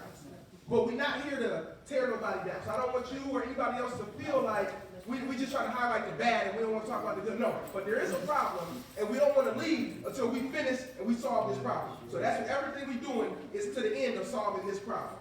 Not every problem, this problem. You know what I'm saying? So Pastor Walker, you can give us an update on your report, sir? And if anybody that's leaving, if we got food, we got dinner for y'all. If y'all want to get a plate before y'all go, y'all welcome to get a plate. No, thank you. It's good too, though. You might want to check it out. So after Pastor Walker's report, we're going to break so everybody can eat, get food and stuff, and then we might even just close out. No, we're going to do the bullet points, and then if people want to eat, you can get to eat now while we're talking. But go on. But go ahead, Pastor Walker. Good evening. I see you, sir. Good evening, everyone. And I just want to draw this to the point before I even start. And we had a discussion before the meeting actually opened up with Brother Sam. And this is one of the things that we talked about in terms of everyone knowing the information across the board. See, because it doesn't take nothing away from you, young man, but if someone in here could misconstrue or misunderstand what you said, then what will happen, they'll go back and say something to someone else about, well, he brought up a point that they didn't address, or he brought up a point that we really weren't talking about. So we have to stay on the same level. And it's good what you said, but we're talking about the younger people. College is great. We haven't reached that point just yet. Let's stick to the plan. And the plan initially was pre-K through 3. Okay? Then we'll talk about the graduation afterwards. Okay, we were tasked to do information as it relates to arresting a student in school. Okay? Whether or not the policies and procedures call for that or not. And I thank God for my wife. She has been so gracious working this thing, getting it all together. So I'm going to allow her to go ahead and share with us. And then I'll come back and share the part 2 with this as it relates to police in the schools. And I was hoping the young lady would not leave from Boys Buffalo because she just stepped out. I pray that they come back in because she'll find this very interesting. So, Mr. Kevin. Again, good afternoon, everybody. And I just wanted to give a disclaimer that there were several people that signed up at the last meeting to help with the research and looking into this. So it was kind of hard to get everybody on the same page. Everybody is busy. But some of us corresponded via email. They gave a lot of good information. Some of it was way too lengthy to digest and bring here to the meeting. Also at the last meeting, there was a handout entitled To Suspend or Not To Suspend, and there were a variety of questions that we went through. And we were tasked with question number 3. In statewide legislation, is there anything that talks about arrest? And then there were additional questions attached to that, such as in the Buffalo public school system, can you make arrests in school or on school property? The short answer, yes, there are laws on the book at the statewide level that says that arrests are permissible in schools. However, the research shows that there's a sort of trend that people have spoken to this evening as far as at the state level kind of wanting the school districts to sort of take the lead in customizing arrests and what they should look like. Duncan, you spoke about the student code of conduct. This was also handed out. It's also available on the BPS's website. Every student parent is available to everyone. There's a 1999 memorandum of understanding between Buffalo Public Schools and the Buffalo Police Department, and a lot of the guidelines as far as how certain infractions should be addressed and what the appropriate levels of interventions and responses are filtered into the student code of conduct. And Duncan, you spoke about that. And you mentioned it's one thing when it's in writing, but reality says that it's a different story in how it's handled. So when we looked into this, we came across some interesting information. There was an article out by the New York Civil the New York State Legislature adopted a new requirement for school districts that will reduce and regulate the role of police in schools. This new law requires that every school district should make clear that school employees are responsible for school discipline. And then a separate article, also in the spring of 2019, talked about how Mayor de Blasio of New York City, the largest school district, overhauled school disciplinary procedures to limit the arrest of students. And he initiated these changes via the MOU between the Department of Education and the New York Police Department. Basically, he wants more neighborhood policing into schools. So that trend speaks to what we've already talked about as far as neighborhood policing organizations such as Buffalo Peacemakers, SNUG, Stop the Violence Coalition, and whatnot. So to answer that, the short answer again is yes, there is statewide legislation that talks about arrest, but the trend appears that the state wants individual school districts to put their heads together and customize the best solutions for our students. And that's Thank you. Let me add on to this.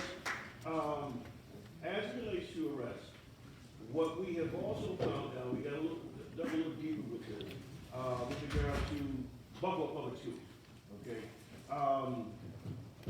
Arrest. An individual they can be arrested, but there's a language that they must use upon this infraction happening. Okay, they get arrested, don't get arrested, they get detained. Detained. Okay? Until, let's say, for instance, a young person get caught with a gun in school, okay? Oh, we got arrested. No. The language has to be as such. We will detain them until the authorities get there, and from the school to wherever they're taking them to, we know they must notify the parents, before any of this happens. They're going down to the holding center or wherever. Now the language changes. It changes to arrest. So this actually goes back to what you were saying, Mr. Kendra, in that the school employee, the school district personnel detains. Yes. And then they turn them over to the police for the arrest. Yes. There can be no handcuffs or anything like that. That's a violation, okay? But again, they can be detained. But now let's go a little bit farther with this. An individual from another school, okay, playing hooky, come over to Grover, Cleveland, and he wreaks havoc, he gets into the school, start doing some crazy things here and there, they can be arrested. Okay? Here it is though. The language has to change. They can be detained until the authorities get there and they take them out. So if they trespass, they can still be detained. They can still be detained. By the principal can detain them, but the police have to arrest them. Yes, so what are we saying? We don't want to uphold anyone doing wrong. We know that, okay? But we don't want to bust them down their morality to a point where they feel lower than a curve. They've already, been caught doing whatever it was that they did, okay? And now you want to cuff them and things of that nature. See, that's going to cause some issues with the existing students there, the parents, etc. Now you got all kind of lawsuits that's going to come in. So they had to be very careful with their approach with this. That's why that language was so important coming from detained. Let me just add this to this. Part of what happened on our statewide call on with the Solutions Not Suspension Coalition is that what's going on is when a child is arrested, you criminalize the child. Exactly. For a behavior that another school, they just would go and they would talk to a counselor, they would talk to an administrator. But that arrest, counselors arrest for something that don't necessarily need an arrest. Exactly. So if something can be handled with a detaining and a conversation with parents and sit home, let's do that. But we don't want the child to get an arrest on their record for something that shouldn't go there. So that's kind of what they were trying to bring down the criminalization of our children in a school setting. Right. And see, what you said about Sam is so important because, as I said before, I worked with the Board of Education for over 10 years. Okay? and I was also, involved in the ice room. Okay, that was the in-house suspension there, okay? And I can, who was it said that she couldn't find? Oh, yeah, I did the same thing. You're not gonna come down here and just sit there, okay? Where's your lesson? Where's your book? And I would, talk to God rest her soul, Miss Evelyn Cooper. Miss Cooper, listen, these kids need some work down here, and we fought hard for that, and they did. But we have to have people in our school system, especially our black males, that look like us, and the kids will trust, okay? We got a question right here behind you. I do have a question. Sam, I believe that's the first meeting to ask about the psychological effects of young kids when that happened, handcuffing them, have that shame up. What can we do about that besides the arrest itself and putting handcuffs on the psychological damage that it does to a child? You see what I'm saying? It's trauma. And those around them. Well, that's what we just said. Have we talked, have we put something? That's what we just said, Brother Stewart, that, rather than put everybody in harm's way or in some type of quandary mentally, there's no handcuffs, there's no, aggression from the policeman or whatever. It's just a detainment until they leave out of the building. They still won't put the handcuffs on or anything like that, so I hope that's clear, brother. But that's the research that we found. But let me, the young lady didn't come back in here.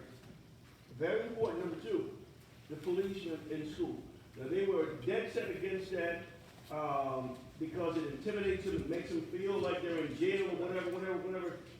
Well, I feel like this, and research says this is such, that a police officer in school would be more valuable than not having one at all. But while he's in school, or she's in school, you don't want them looking like policemen, right? You want them in plain clothes. Let's say, for instance, someone comes into school that's not supposed to be there, but they go and look through the window and they see a policeman. Well, that's sort of deter them. Okay, all right. But what if they just get in there? You see a guy like this walking down the hall, and they think that he's one of the teachers, and they go to acting crazy, and now he goes into what he's been trained to do as a plainclothesman. See, we have to get out of that mindset of feeling intimidated by a police officer when they're there to protect and help us. But I understand, because it will make you feel like you're in prison. So what do? We put them in plain clothes and let them do what they do inside, because they're there to protect our students and the teachers, okay? So I wanted to tell her that, but she left out of here. But that's the research that we found. I hope it's useful. And yes, sir. In the research, did you see the role of the school resource officer in these arrests or detainments? No, we didn't get any data to say anything in terms of that per se. But we can get it and have it the next meeting to get a look. Research on that. You have it? Yeah, I have research on Okay. that. It increases, so actually, the using school resource officers has increased, young people going to prison or being detained. It has been an increase. If we're using plainclothes or not plainclothes, it has traumatized, youth. It has negatively impacted, it has increased the school to prison pipeline. And just seeing that in New York City has not been productive in using it, and we are seeing a decline in using school resource officers. A better approach is, as you're saying, peacemakers. Really train people within community, not plain clothes, real people in community to bridge that. We don't really need law enforcement in school. What we need is community members who have this passion or who have the training that they need to be able to talk and de-escalate young people. We don't need police officers. They don't feel like they are somebody that they can trust and can identify with them, and they can feel more trustworthy if they talk about what they're proud of. They go to, teacher doing her thing, and, you need to build a relationship, a bond. Like, students know who they can have a conversation with, and who is there for them, and students know who they can't have a conversation with, and who is a threat to them. Now, this is,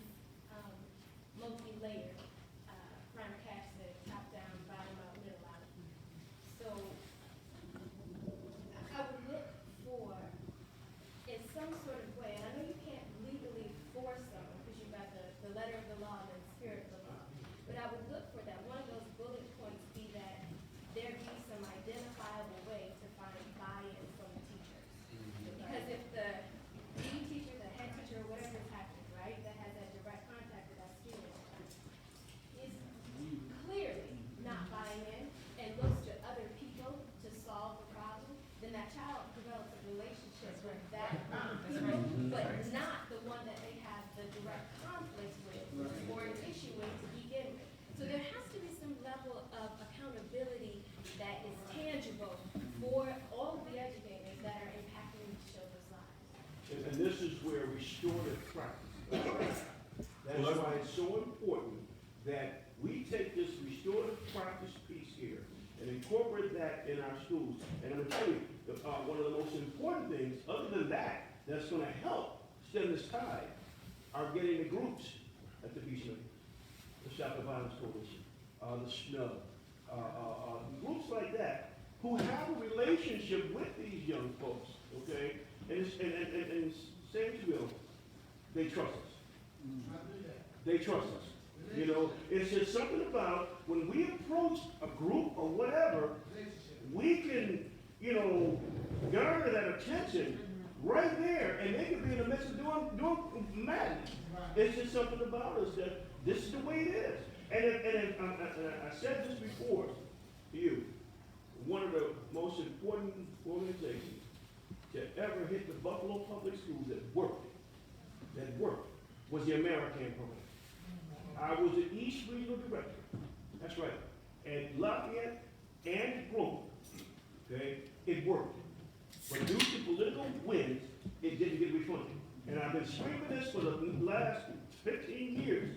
If you want to put something in there that works, there you have it right there. But we don't have that, we got us. But I was gonna say, there's still, I mean, we talk about that, there's still the ground, and I don't wanna negate the ground, organizations that are doing great work within that community. Like, so, I attend Renovation Church, we've adopted West Hurdle.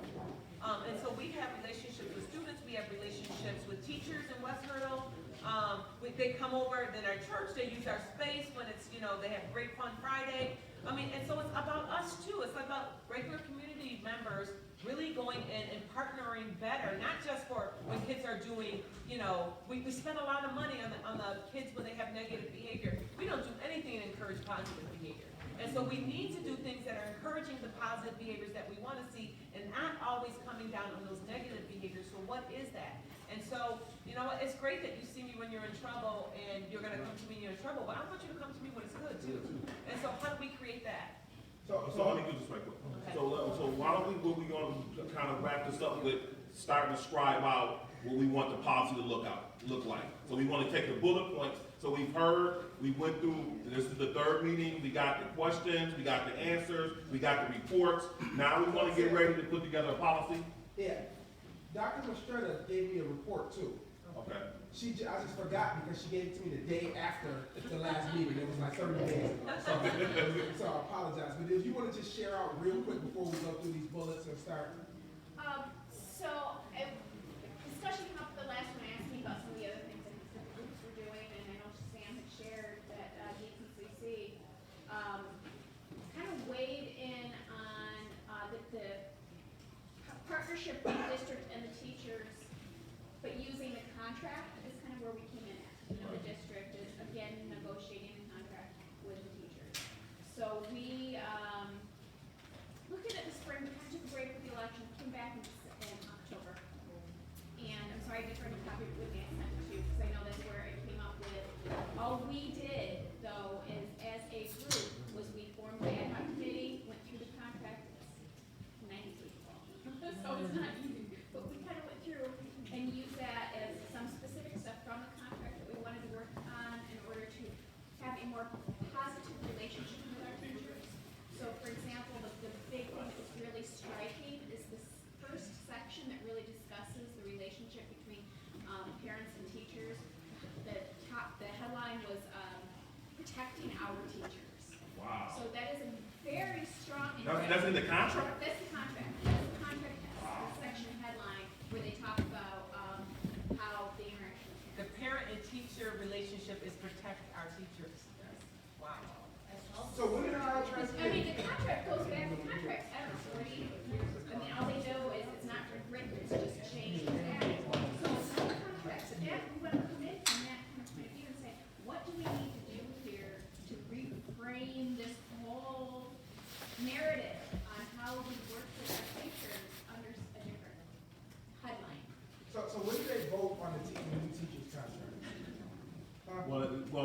they're in negotiation now. The reason I'm So that the asking, contract that ended June 30th of last year, June 30th, 29. So right now, the contract is over. They negotiating, and so it can be resolved at any board. Right. the reason I'm asking is because I think that once we move past this issue, we could use some of this energy to be a part of that conversation to give our parent 2 cents and voice to the And DPC there's is stuff in already there too doing. about our partnership with the district. So how we come towards that, so that the part that we're looking at is with the teacher contract, but within the district, there is the, first the parent, family, community engagement district policy, and I'm heard inside it.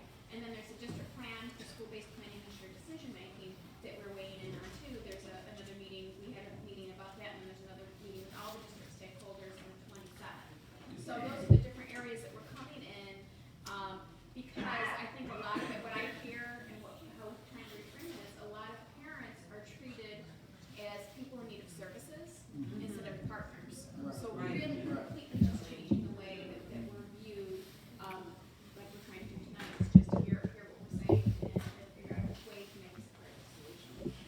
Sam, okay, so I just wanted to. Yeah, so part of the reason why we wanted to get that information is because as we get ready to move forward with the policy, we gotta understand that if it's something in the teacher's contract that protects them from being able to implement that policy, we can put down whatever we want. But, so we gotta know the relationship between, so for example, we want all of our teachers trained to restore the practices, for example. Well, they have a say-so in that. You know what I'm saying? They have a say-so in, how much training, when they get trained and all that kind of stuff. So we have to have an idea about what's in the contract and how it impacts what we want to put together as policy.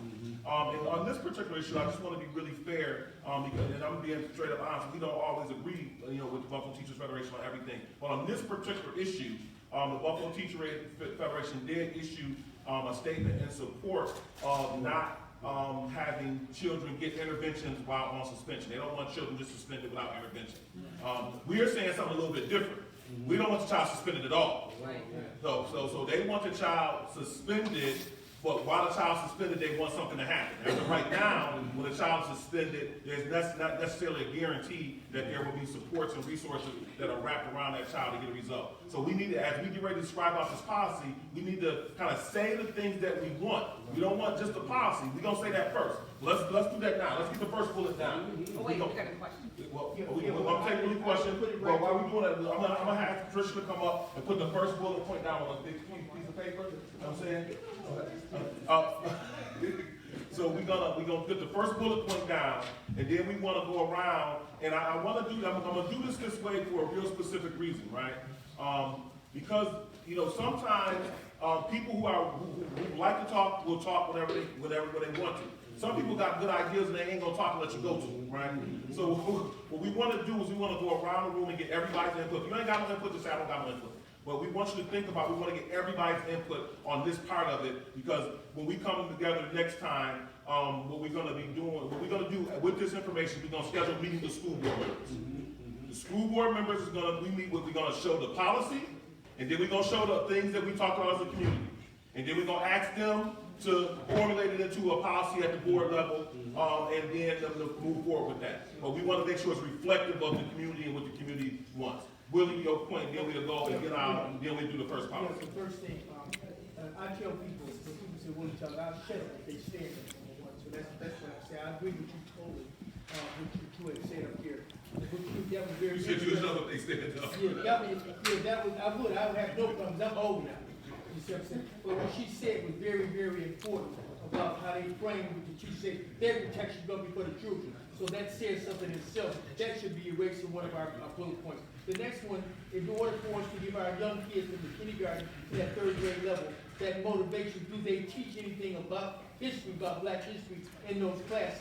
That would help motivate them. I think that would be, a good point for this. It's a good point. And just for the record, we interviewed Dr. Fatima Morrell 2 weeks ago on that issue, and there's way more of that taught than it used to be. You know what I'm saying? So a lot of those things. All right. So my point is, I think it's really important for us, because it's going when something's not completely done, you're gonna always be able to say it ain't done.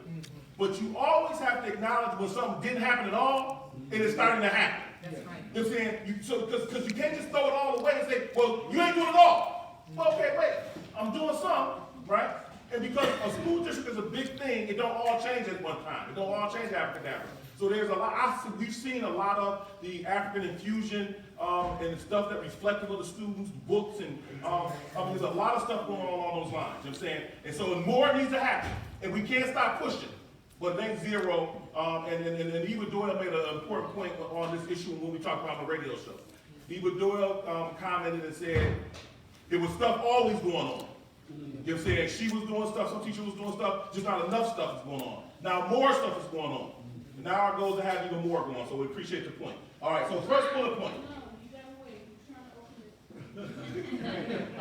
All right, I'll talk the first bullet point while we get ready. So the first bullet point is this. We just want to get a general consensus on, based on the fact that we've done the information gathering, Kingian step number 1. Step number 2 is education. We educate the community on the information we gathered. Step number 3 is personal commitment. We have to make a personal commitment to stay with this to the end, till we get a result. Step number 4 is where we at now, negotiation, right? So we have to discuss what we are negotiating. So we came to this with the idea of eliminating out of school suspension, pre-K through 3rd grade in Buffalo Public Schools, effective school year 2021. All right? So that is what we came to it with. So what is people's thoughts? Are we still there? Did we hear anything to change that position or to see that differently? Yes. I start. We want to eliminate pre-K through 3rd grade out of school suspension and in-school suspension. Okay. So that's taking into consideration some of the research that we've had, right? So we're not talking. The research says that we're not looking for in-school suspension. So An alternative. right. So let's get the bullet point. So we agreeing that we want to eliminate there's nobody at this point that's seeing that there's value to suspending a child pre-K through 3rd grade out of school or in school. I mean, let's take one at a time. Out of school. Do we got a consensus on out of school? Yes. Okay, so all in favor of out of school suspension being the policy, raise your hand. All right, so we definitely gonna go out to school. Now let's go check in school. All in favor of having in school suspension in our policy, raise your hand. Alternative? No, let me be clear. We want to replace out of school and in school suspension with restorative practices. Yes. All in favor indicate by saying aye. Aye. Any opposed? Okay. Okay, so because now we're going to lock this in as something that we're going to go to the school board to negotiate. Any questions, concerns before on this with this group that's been part of the process?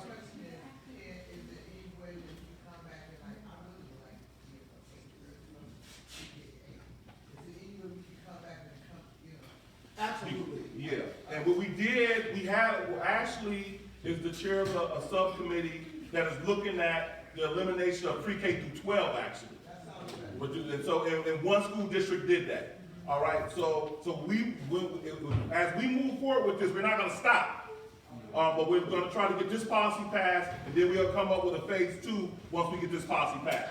And we'll look at some other models. So in California, they did it this way. They did pre-K through 3, they did 4 through 6, they did 7 and 8. You know what I'm saying? So they did it in the phase process. But Miami, they did it pre-K through 12. They did it all at one time. So people do it different ways. So where we at in process is pre-K through 3. So we got a consensus on that. All right, so we talked about the elimination of in-school and out-of-school suspension. All right, so that's the big part of the policy. Now, is there any other thing we want to negotiate based on the information we got, what we've been educated on? Anything else we want to negotiate with the board members related to that? I hear a lot of talk, I don't know how to word this exactly, but I hear a lot of talk, we talk about restorative justice and restorative practices. But it really seems to me that it needs to be more, the whole restorative environment. So we're not just saying, because we say welcoming environment, which means you have a nice little sign saying welcome at the front door, you walk into the office and the office is still like, who are you? So really just the full training, the full adoption of restorative from the security guard, bus driver, to the school clerk, to cafeteria staff, to the parents, to everybody, just a real, like, whole environment. It's a whole culture shift. So can we use some language like, we want the full implementation of restorative justice and practices to the end of of having a restorative culture, a restorative environment. Can we have a whole district? Well, I guess what I'm saying, because we want to be specific as we talk to the policymaker. So right now, we know we got restorative justice and restorative practices in the policy, but we know it's not implemented with fidelity. So we have to be specific about, we want full implementation, with funding to go with it. And support. All right. Because we can't just train you, you need to be supported in the training. All right, so let's say it in a step-by-step language, so that when we talking to the policymaker, we're being specific about what the expectation is, right? So we don't need it, and we don't, for example, we're not gonna say we want to end the code of conduct, because we know it's in the code of conduct. Right. Our problem is, at this point, there's funding that they need to fully implement it, it's not in the budget. You know what I'm saying? So now we want a budget allocation for the full implementation of restorative justice and practices. Yes. That's it. That's what we want. And when you say full, you mean from the whole school community. Okay, so let's not leave that a question. Let's say that. Let's say full implementation equals whole school community, so that we know that there's no gray area here. So do we got the budget allocation for the full implementation? And we have, All right. gentleman right here. Tony. You're coming to me? Yes. Okay. You said equal in whole school what? Community. You have your hand up. Oh, I think you kind of wordsmithed it. That's what I. Oh, okay. That's what I'm. Two words I like to add, measurable and effective. That's right. Okay, put them in there. Where? The fidelity piece. Yeah. Measurable and effective, yeah. Right, with measurable and effective. Sure. With measurable and effective.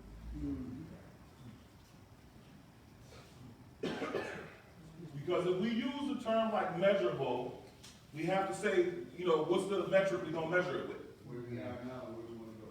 Okay, so what's the metric though? I mean, what's the so yeah, we need something we measure. So we do, at School 43, we did monthly surveys, just for the restorative practice team. We wanted to see what supports the teachers needed within the classroom, so we did monthly surveys asking the teachers, what circles they held, what questions, how were relationships improving between staff and students and students and students. And so we just had that baseline data. There's also a line for what supports you need to be able to meet the expectations that we have in school. And that's what the team supported to meet the expectations of each classroom. We have to have some kind of survey, either be weekly or monthly, that you can just measure how it's going. So how about we do this then? How about we say that what we ask the board member for is, as a metric, we want a monthly report from each school. Right. On that survey data. Right. You know what I'm saying? So that now this is not just, they say they're doing it. We actually want a report, you know what I'm saying, that's generated at every school on the things that we're measuring. Just like we get on a suspension report. So we know how many kids get suspended every month. We get a suspension report almost every month. So what is in the survey, or is that something you can just bring to us and we can just find it? Okay. Hey, brother, this sister over here has a question. You can't see her because of the poll. Okay. And this gentleman right here in front of you. Let me just wrap this part of it up. So just to get to your point, Kamal, what we'll do for measurable is we will say we'll ask the board member to have a report generated monthly, like the suspension report, that is measuring the implementation of the restorative practices, and we'll use the metrics that's in the pilot program out of School 43, and we'll get that from Sister Thompson and she'll let us out. So we'll have that as our measurable piece, all right? Staff being trained. not all staff is trained for restorative practice. Okay, so, That's a measurement too, right? right. Oh, that's a So- good measure. Right, so right now, we get a number that 250 people been trained, but we don't, so that might have been 2 people from each building. Right. So what you're saying is we need a metric on how many staff per building have been trained on a monthly basis. We want to know that in a report. And what training looks like, so you can get 2 hour or 4 hour or 1 day Right, training. So right. you need to measure, like, so what is the standard of training that you feel teachers should have, and this is a question for you. So what is the standard of training that you feel teachers should have in order to be able to implement or feel secure enough to hold, let's just say, tier 1 circles within the school building? Definitely more than the 8 hours you mentioned. But, and I really believe in this. I'm just an argumentative person by nature. I love Jim. It's just like racism. You cannot legislate away racism. I've been in these restorative trainings. I've been conducted them. The first thing the teachers say is, this ain't gonna work. That's right. Like, the buy-in has to be real. So it's not gonna be a one day training for a teacher. And the sad thing about it is, and I walk a fine line with my profession, we offer it on Saturdays, which is an elective. If I want extra money, then I sign up. But if I don't need the extra money, which many of our teachers have been teaching for a while, feel like I'm not giving up a Saturday. I don't need the money. So it's how you implement the training. So you saying we need to have a mandatory training versus an elective training? Right. Restorative practices, if we want to, as it's going to become part of the culture of the district, we want to ask the board member to make this part, because some trainings are mandatory, right? Right. So this is not, this is an elective one. So we want. It's up to the principal to offer it throughout the school year. I've been fortunate enough to been in 3 schools where the principal said, you know what, I want this. But I know there's also principals like, I'd rather train something else. Because we only get so many dollars That's right. to allocate to training. So this right here, if I know most of the teachers aren't gonna buy in, I'll do a PSYOP training for language instead. So it's like right now. What we want to know is that number though. What you're saying. I don't know the number. You said we want to measure it. We want to know how many teachers in the building are trained.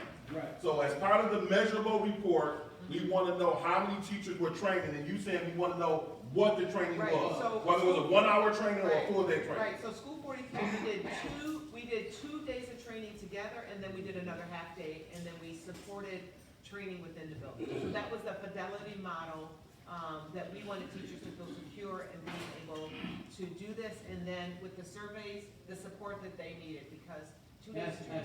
Excellent. Let me ask you a question. If we use the language fidelity model Right.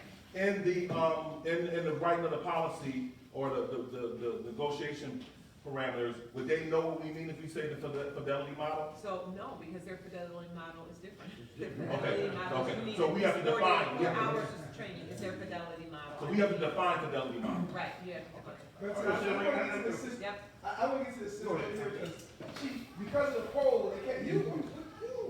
Because they couldn't see because they.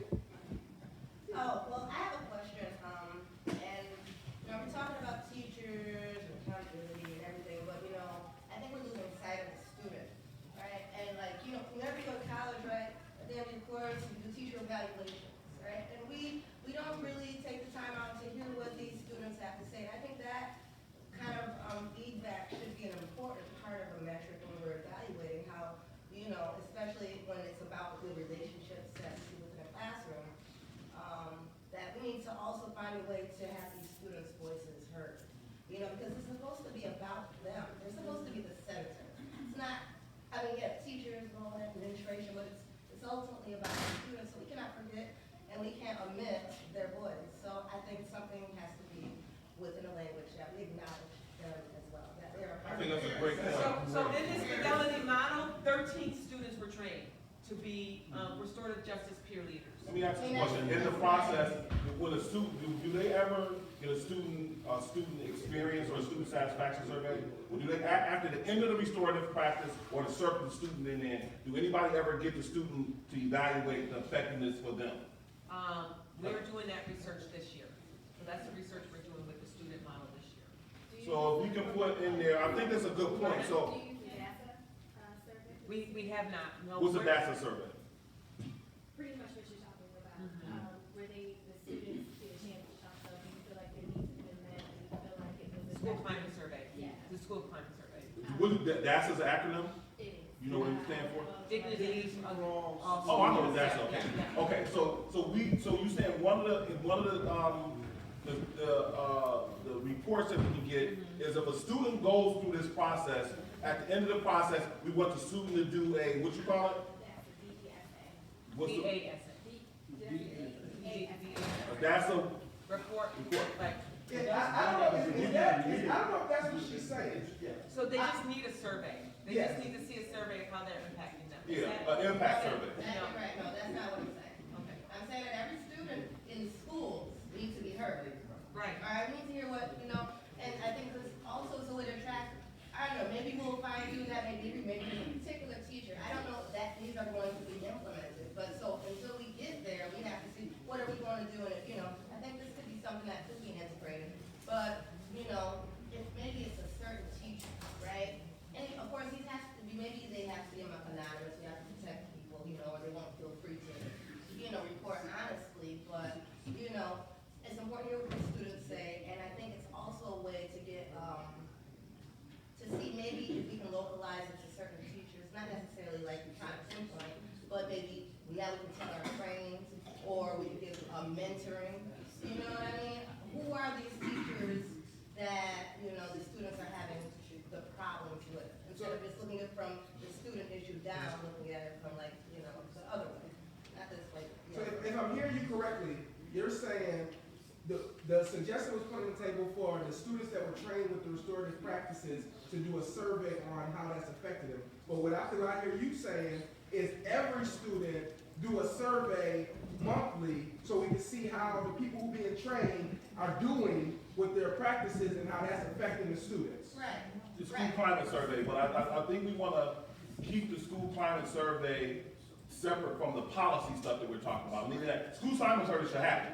I mean, that should be data the principal is using anyway. A principal should be getting the school's climate survey, using that to determine whether, what you're saying, whether there's an issue going on with the principal, with a particular teacher, a particular something. So what we're talking about here is what is the measurable thing that we want to get a monthly report on so we can see if restorative practices is being implemented. We should measure them directly from the students. No, I'm not disagreeing with you. I'm not disagreeing with you. Okay, I'm not disagreeing. I have to ask We did this. school climate survey, yes, okay. I've got to ask this, okay? I mean, all the information we're talking about is very good. But we're talking about kindergarten first and foremost, okay? How are we gonna train these young people to respond to the restorative practices that they're gonna be involved in? First of all, and I understand what you're saying, but we've got to identify the teachers who we can actually trust and say, well, they will hold court, they will perform the restorative practices to the best of their ability. We don't even know this yet. So you might have some teachers that talk a good game, but when it comes to really restorative practices, they don't really want to have anything to do with it. So my question, how are we going to identify which teachers are which? We don't need a whole bunch, okay? We need about 5 teachers or so. It might be more than that. But we have to identify which teachers are going to be the ones that's going to be conducting the restorative practices, okay? Right. And then, once that happens, now we've got, let's just say 3rd graders. Now, we all know a 3rd grader is not going to give you definitive answers about what's going on. So how do we attack that? Because if we don't do this, we can't get to that. Maybe I'm misunderstanding here, because I thought the first bullet point was about implement, even though we're focusing on ending suspensions within, the pre-K, from the pre-K to 3rd grade, we're talking about implementing these practices on a larger scale throughout the whole Okay, school. that has to come in. But That has to come in. are we just doing restorative practices for babies, or is it something that we're gonna fully implement? Because I thought that was what we said, bullet point, and part of bullet point number 1, that we're going for the full implementation into the entire school community. So So everything that everybody everybody's saying is true. Let me just Yeah. kind of get, let me just Yeah. kind of, let me just Yeah. give everybody like a big picture, so we know how this works. So we, because this is, it's not as simple as what we're saying here, right? So when you make up a policy is just that's what the board's job is. Right. They're gonna make up a policy at the board level, and they're gonna give that policy to the superintendent. The superintendent has to in turn write a regulation. A regulation on how this policy is gonna be implemented, right? Then there have to be budget allocations to like you said, we gotta pay teachers overtime to come on Saturday to get that training. So there have to be budget allocations to implement those regulations. Then it have to be, somebody has to be evaluated. Right. So it has to be in somebody's contract on who's gonna be evaluated on the effective implementation or not of that. You know what I'm saying? Then they have to be, not only do you have to be evaluated, you also have the district process of evaluation. Not just the supervision evaluation, but you have an evaluation department that comes in and evaluates. So all these things gotta be done. So we're talking about a policy here. And so it ain't no abracadabra nothing gonna happen. It's gonna be literally time for this to get through, work its way through the system. But the more effective the policy is, the clearer the policy is, the clearer understanding of who has to be involved in it, the more effectively you can write it, and you can be clear about what you want. So we want measurable stuff. We want people to be properly trained. We want the budget allocation for the full implementation of it. That's all we put in the policy. But to your point, sis, we do want it to happen for the whole school. Absolutely. This is our process of getting it to happen for the whole school, right? So we want to take the step for where we at. So, to follow up on Mr. Walker's point, so then would it be, now we're gonna kind of say what you said, so would it be one person that we identify, so like there is a DASA person, there's a DASA representative on each campus. So is the ask, we want a restorative practice representative on each campus. That individual then identifies the other individuals, right? Because, like you're saying, we can have, I've worked in the school system, I've been an elementary teacher, council, now teaching council.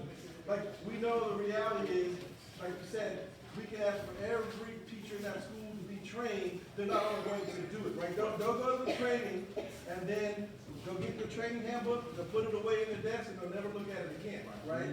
So, we want that one representative in that building that is a restorative practice person, trainer, whatever it is we want to call them. And then that person then begins to identify other people in that building or however we want, whoever. I know Glover asked this earlier, so that we can include this in our policy process. But you had a pilot program on what full implementation will look like. Did you answer that question earlier? Okay, so let's take the time to do that, so that we don't have to like deal with it in piecemeal. So we already have a pilot program of what full implementation look like. So all of what we're talking about now is drawing the data from the pilot program. So I'll let Christina talk about what the pilot program is. So when we begin to talk about, so this, I'm going to tell you, just to assure you of this, pre-K and kindergartner function naturally in circles. Yep. This is not difficult for pre-K and kindergartners. They can handle it. It gets harder when you get to high school. But pre-K, this is natural. This is where they naturally can be or should be. So in implementing restorative practice, so we had, we went to the Buffalo School Board and we asked for 2 schools that we could work with to implement restorative practice with fidelity. We wanted a grammar school and we wanted a high school. We put it out to every principal. We got 1 school. 1 principal that said yes. And so we partnered with that 1 principal that said yes, which was School 43, Lovejoy. Challenging, very challenging school in a challenging neighborhood that school is in.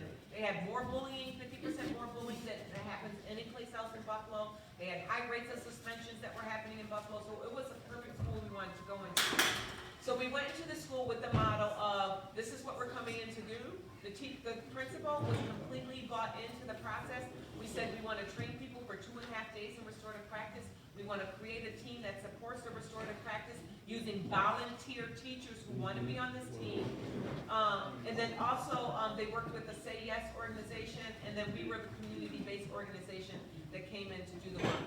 My job was to train someone in that school to turnkey this every year. You don't want to work with a community-based person all the time. We want to turnkey and let you go, and do what you need to do in school. So we did that. We got a great team of 13 volunteers who said, yes, we want to buy in. We trained the whole school. Ornice Hill said, I'm going to give everybody 15 minutes a day out of the schedule to do circles every single day in student school. So we already had that all buy-in. We had a team with those reluctant teachers, like, I don't know what I'm going to do. I don't know what to say. I don't know how to ask or, hang out with 7th and 8th grade students. We don't know how to do that, but we have a team that's going to support you to help you do that. So the training didn't just like, we're training and you're done. The training was about, we're going to train you, and then we're going to support you in the learning, and we're going to give you the practice that you need in order to be able to do this. So that was the motto going out. We talked about what we wanted to address. And of course, every principal wants to address the discipline in the school, right? But we said tier 1 is about less function on just creating relationships with students. Let's create relationships with teachers and students and students and students, and then staff and staff. That's important. Like, how to create and support each other. So in creating those relationships, teachers began to find out about what students were going through. They began to talk about, what students were interested in. So what really happened is teachers began to get to know their students. And so they just didn't become just some far off distant person in their classroom. They began to become people that they cared about. So if I care about you, I am less likely to be in conflict with you. They began to find out what students valued, what students cared about, what some of the things that their fears, their anxieties, and when they began to realize this, then the students were now humanized. And so that we did have this challenge of having all white staff teaching all students, mostly students of color, and that was a gap. That's a reality gap that we just don't talk about, and the school board doesn't talk about, and we don't talk about that for Phil Homer. For more. That is a gap that we need to talk about. But because this gap was closing, like, we've seen our students as real people now. And because they began to see them as real people, they were less likely to pick up that phone or the walkie-talkie and call about a behavior that was disruptive in the classroom. They began to talk with the students one-on-one. Like, hey, Johnny, what's up today? I noticed yesterday you were doing this. This is restorative language. I know yesterday that you were totally on target. Today you are off target. What do you need? What are supports that you need to get you back to the on target you were yesterday?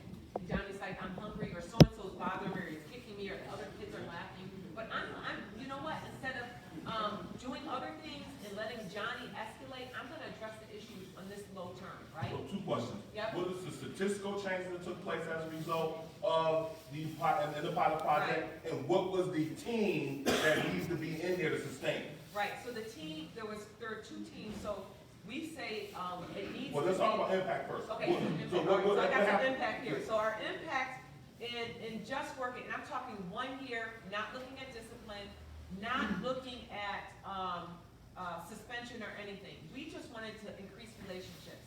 Focusing just on relationships in 1 year, we reduced office discipline referrals by half. So the time that people are calling down and referring types of behaviors to the office was reduced by half. Suspensions were also down by almost half as well. We didn't even look at or address anything else but creating this relationship with You was only in phase 1 of a We're only in 4-part phase thing. of a 3-part or a 3-year thing. Mhm. My sad part is this year, Buffalo is not funding this for whatever reason it is. And so we're just there. So they funded the pilot. Right. It's a 3-year pilot, but they only funded it for 2 years. No, 1 year. 1 year. They were funded it for 1 year. The second thing that happened this year is the person, and this happens a lot in Buffalo, and you can attest to this, the person who I'm training to be me and to turnkey this within the school community was transferred to another school. So their key person is no longer there as well, which is so important to have that community-based person that's not gonna go anywhere in the school. So I'm not really under this thing that you're gonna ship me from school to school, but I'm the community-based person that's here, and I'm going to run the team and support the team and support the training and support the increased learning all the time. So the pilot, we only got 1 year of data from the We have pilot. 1 year data from the pilot, but we're still we're still in the school and we're still collecting data, because even having negative data, like when you do remove that, when you do take away the supports, that's still helpful for us. You know, so I would be concerned, how's the data getting reported out to people like us? What's the process that it goes from containing the classroom or containing that pilot, how does it matriculate to the broader community? And so, part of that, or part of what we've done is like just report it to the board. And so everything that we've done in School 43 overall last year, we've presented all the data to the board, and we reported requests. Like, we need to pay we need a restorative justice coordinator in the school.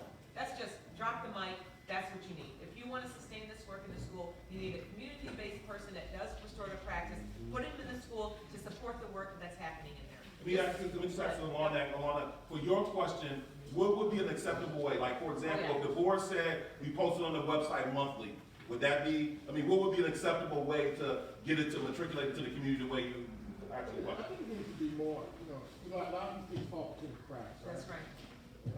Reporting to the board, and nobody would see it, unless you at that board meeting, you wouldn't see it. And you wouldn't think about going to a website unless you purposely trying to do that. As a matter of fact, I want to bring this up, I was going to bring it up later, you came across, or somebody brought it to my attention, that they're actually, you're doing a lot of metrics and data collection so you can make more intelligent decisions. This actually was the common council passed a piece of legislation to empower people like this 6 years ago. And it never was implemented. There was a law passed by Demona Smith, who's education chair. Yeah. He was going to pass some legislation so groups like this can have regular data to report back to the community. A subcommittee of the education chair was structured with full empowerment of the common council. It was in law, but they put the common council never implemented that. You know what the law was called? I don't have it with me right now. But it's still on the books, though. It's still on the books. So if we went to an education subcommittee meeting, we can potentially get it in there. Everything you're doing right now, we can have, I would call color of law to it, more purpose, more credibility in terms of asking for this kind of stuff. Not having, hope that the administrator is going to be good to us to give this information. We can have a legal authority to try to move this forward. So this is something we're going to work on in the next few weeks. Okay. Right. On the 25th. Race with citizen action, y'all. So, but then we can bring that back as a report for our 28th meeting, and then we can do. Okay, great. And let me just tell you, I just looked up the data while we were sitting here, she was talking. School 43, as of right now, this year, has 76 short-term suspensions. At this same point last year, when they was doing the restorative justice thing, they were at 36.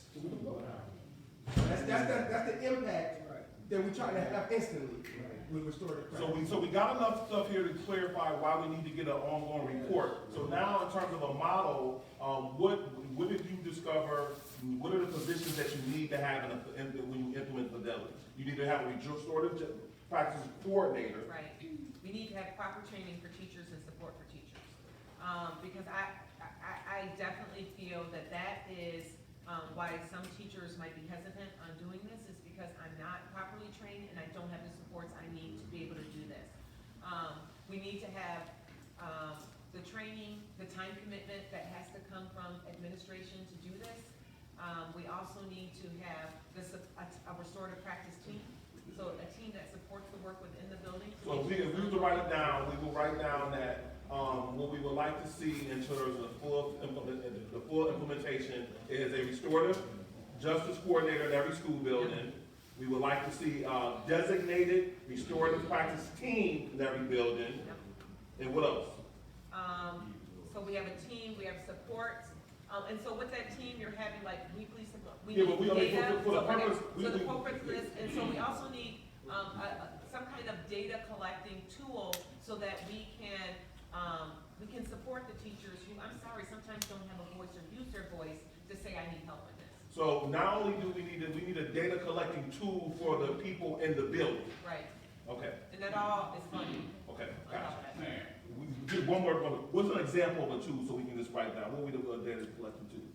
So you can use school climate surveys. Okay. So that's a tool that they already have. So it really talks about the relationships that students are having and what they're feeling within school. And I don't know what you use for teachers. How do you collect teacher morale data? No, no. Oh, man. The contract is that good.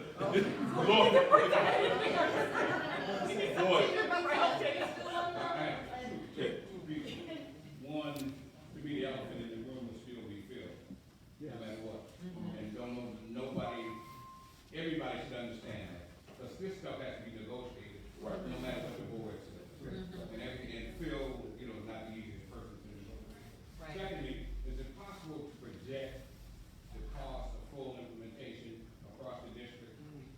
if we got a pilot, we know what it costs in the building, so it'll just be scaling that across the So I'm district. trying to see what I propose to, I propose to have the district, well, I know it cost $35 billion last year in the US to do suspension, so I actually asked the board for 10% of the suspension budget to create the role for a restorative justice coordinator. So your question is again, Mr. Harper? How much I'm it just costs? projecting what it would cost for all, 56 schools. Well, if you did a full implementation model at School 43, how much did it cost? So a full implementation model at School 43, we did that under an RFP for $35,000. So if you did 35,000 for 62 buildings, I mean, with high school, that's an elementary school, it's gonna look different in high school. Right. So if we just say it on average, you know, so is that that's a K through 8 school? That was K through 8. So that's gonna be a bigger, that's a bigger number. And I don't know how big. Right, yeah. so on average, say 30,000, Right. so if you average out 30,000 over 62 buildings, who know the math on that? 2,170,000. How much? 2,170,000. And so what the data I tried to get is how much do we spend on suspension and what that Well, balance? and the reason I raised it because if you came to me with a proposal, first thing I'm gonna tell you, I don't have any money. Right, well, that's the same thing you said. And that can be anticipated if we don't have information. And Right. one of the things that I would argue, and, you know, I go back a long way with different superintendents, no superintendent has ever said, we don't have enough money. The problem is how we spend the money. And I think we need to be able to come up with alternatives to how the money is spent. You know, $1 billion is a lot of money. You know, and to get what we're getting as results, it doesn't matter at all. Right. But I think we need to be prepared to answer that kind of question. How much money and where do you suggest the money comes? So when we say full implementation with a budgetary allocation, that's what the math is about. The budget allocation is covered. Right. Well, let's face it, I mean, right now, that we're in budget with the state, right? State's probably doing $170 billion budget. By April 1st, there's people right now going every day up there to lobby to get more money. To the foundation aid. People say we have $1 billion to the school district. That's right. In addition. So I'll let you know, I'm going on March 3rd. So I'm gonna put this out there as well. I will put this out as well.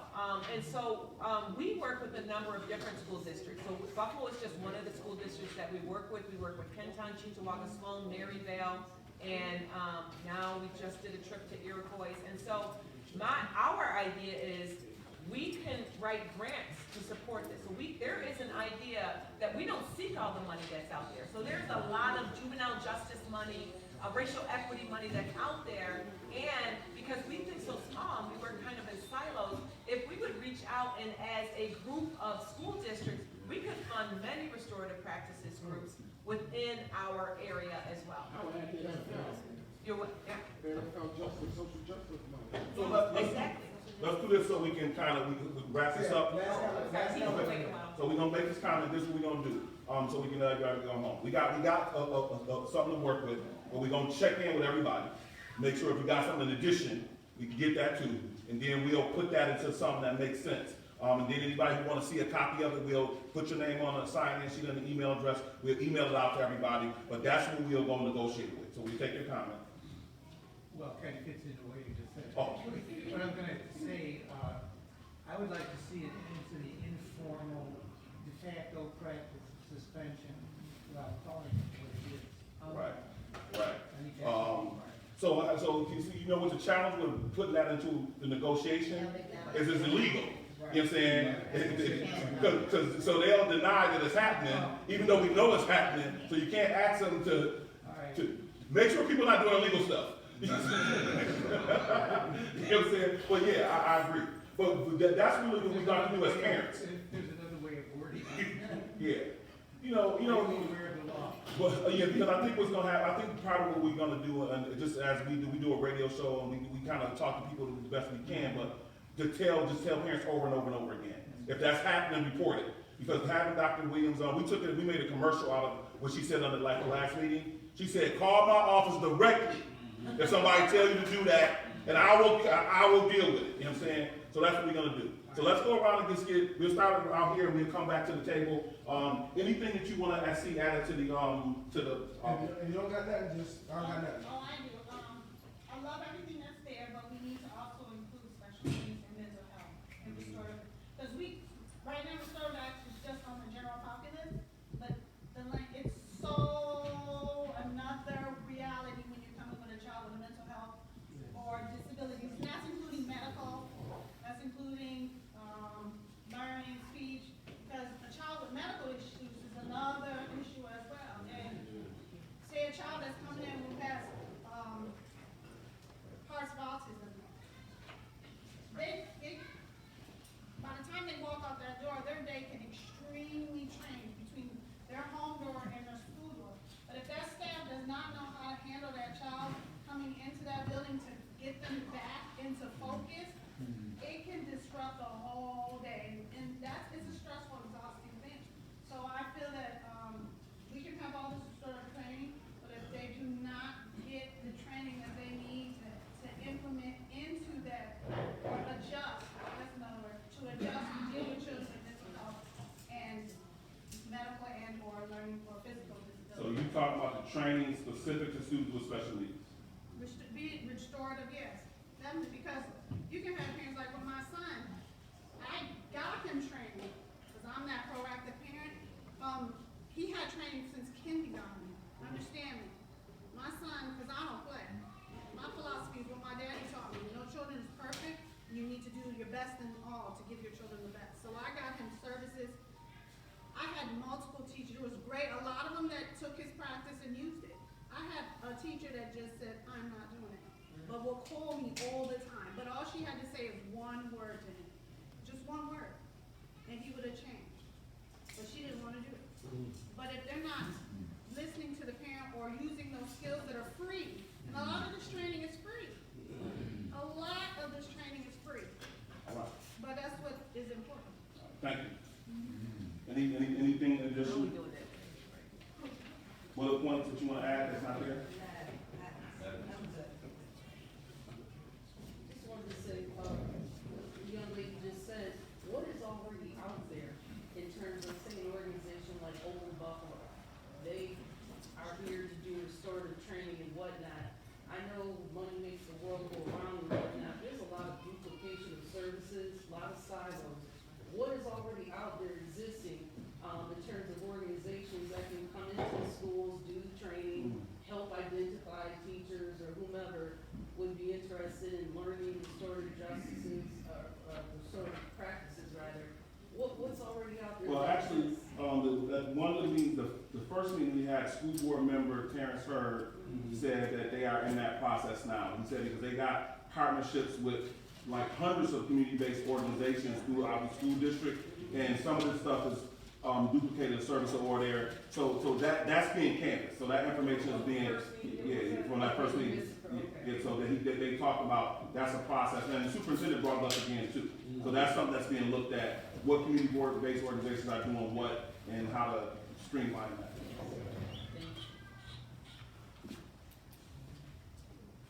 I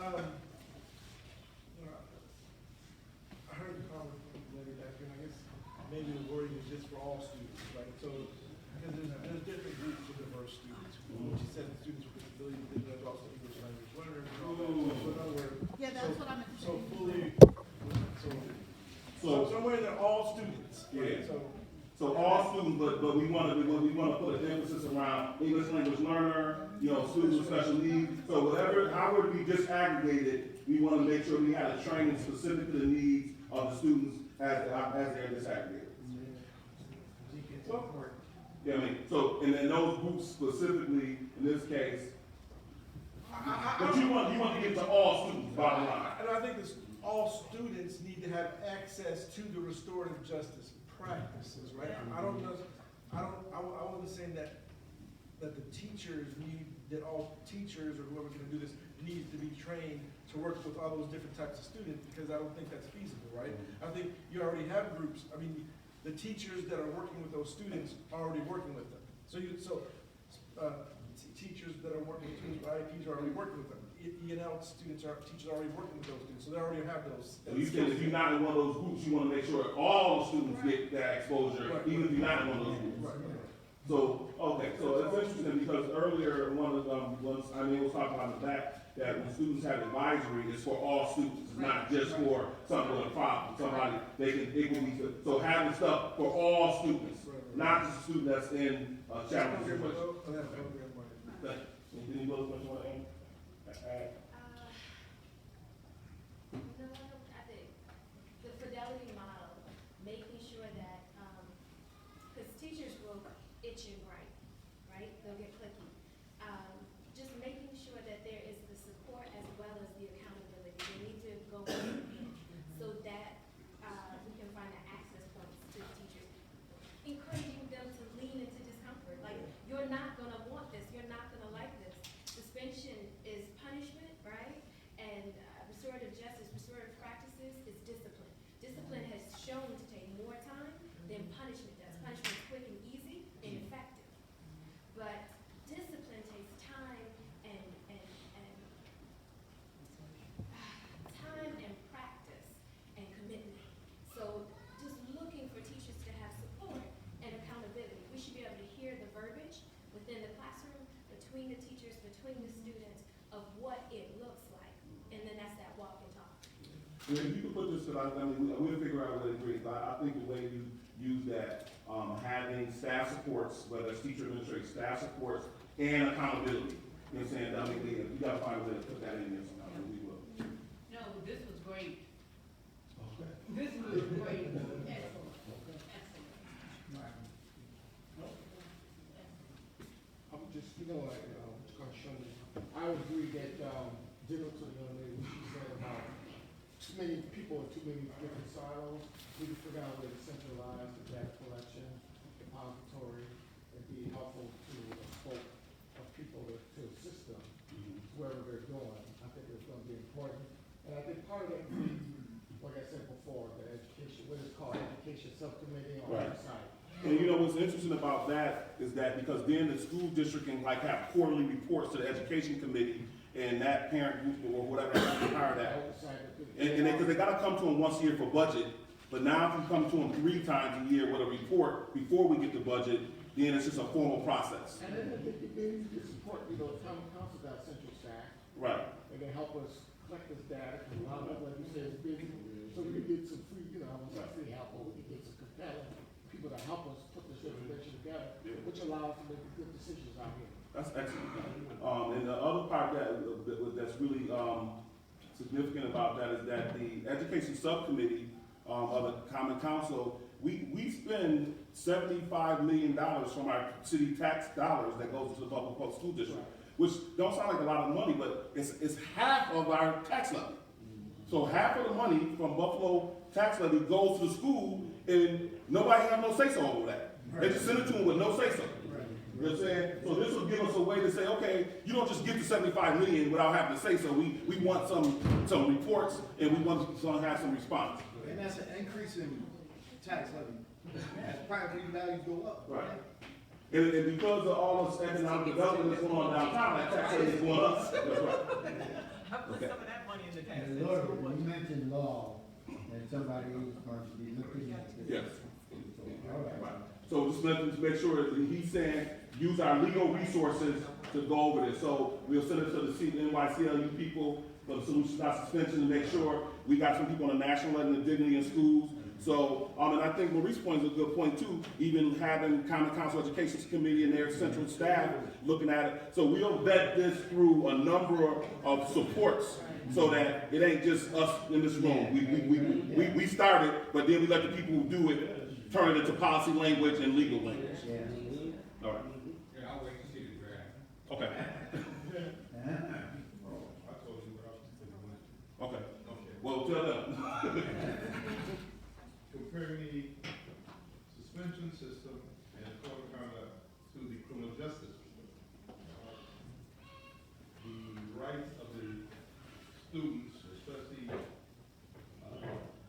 at that level, whatever level when they're suspended, okay, they're being, how should I say, there's no their due process rights. The due process rights is vital, because you've got, Foley Trump, you've got his friends in the Senate, okay, probably not guilty, all right? You got the students suspended, they get a hearing, who's defending the students? Teachers, teachers' aides, or teachers, somebody from the same system. In the criminal justice system, most poor people, okay, or unknowledgeable people can't afford the high-priced lawyers to get away. So they have to use an overburdened public defender. All right, so you saying even, and so Buffalo Public Schools, kids don't even have a public defender. Right. They just go in there, you know, without nobody representing them. Right. So we're looking for some due process for the students. So, you know, that's one of the things that the Attorney General is looking at, the fact that there's no due process. Just due process. Brother Kamau, you got anything? Brother Bill? I know we've all been exposed to things that have stuck with us all our lives. It's been about maybe 15, 20 years ago, I was looking at the newscast, and this occurred in Florida, and there was a young black female student, and she had to be maybe in first, second grade, and they were putting handcuffs on her. Now, that picture, it stayed with me. It's with me now, just as strong as it was then. Little, frail, beautiful black girl being handcuffed. Now, the people that made that decision need to be dealt with severely. We can't sugarcoat it and say, okay, well, or what did the girl do? No. There are certain standards that we have to live by, and we have to be willing to kill over. I know a lot of times people don't want to think in terms of absolutes, but there are people on this planet that mean other people no good. And we've all been victimized by people that really hate us. And we can't pretend like they don't hate us. We can't pretend like we can negotiate with them or make a compromise. They are so severe in their, you know, it's been said that the devil faces such evil depths that we can't even comprehend it. So if we can't comprehend it, how do we fight it? We fight it with our collective spirituality. And whoever has the evil spirit to put handcuffs on a little baby has to be dealt with severely. The handcuffs have to be taken away, never to return. All right, Brother Bill, I'm not going to write that on the policy. but we got you. All right, so that's it. The one word right here just went to the restroom. I'm good.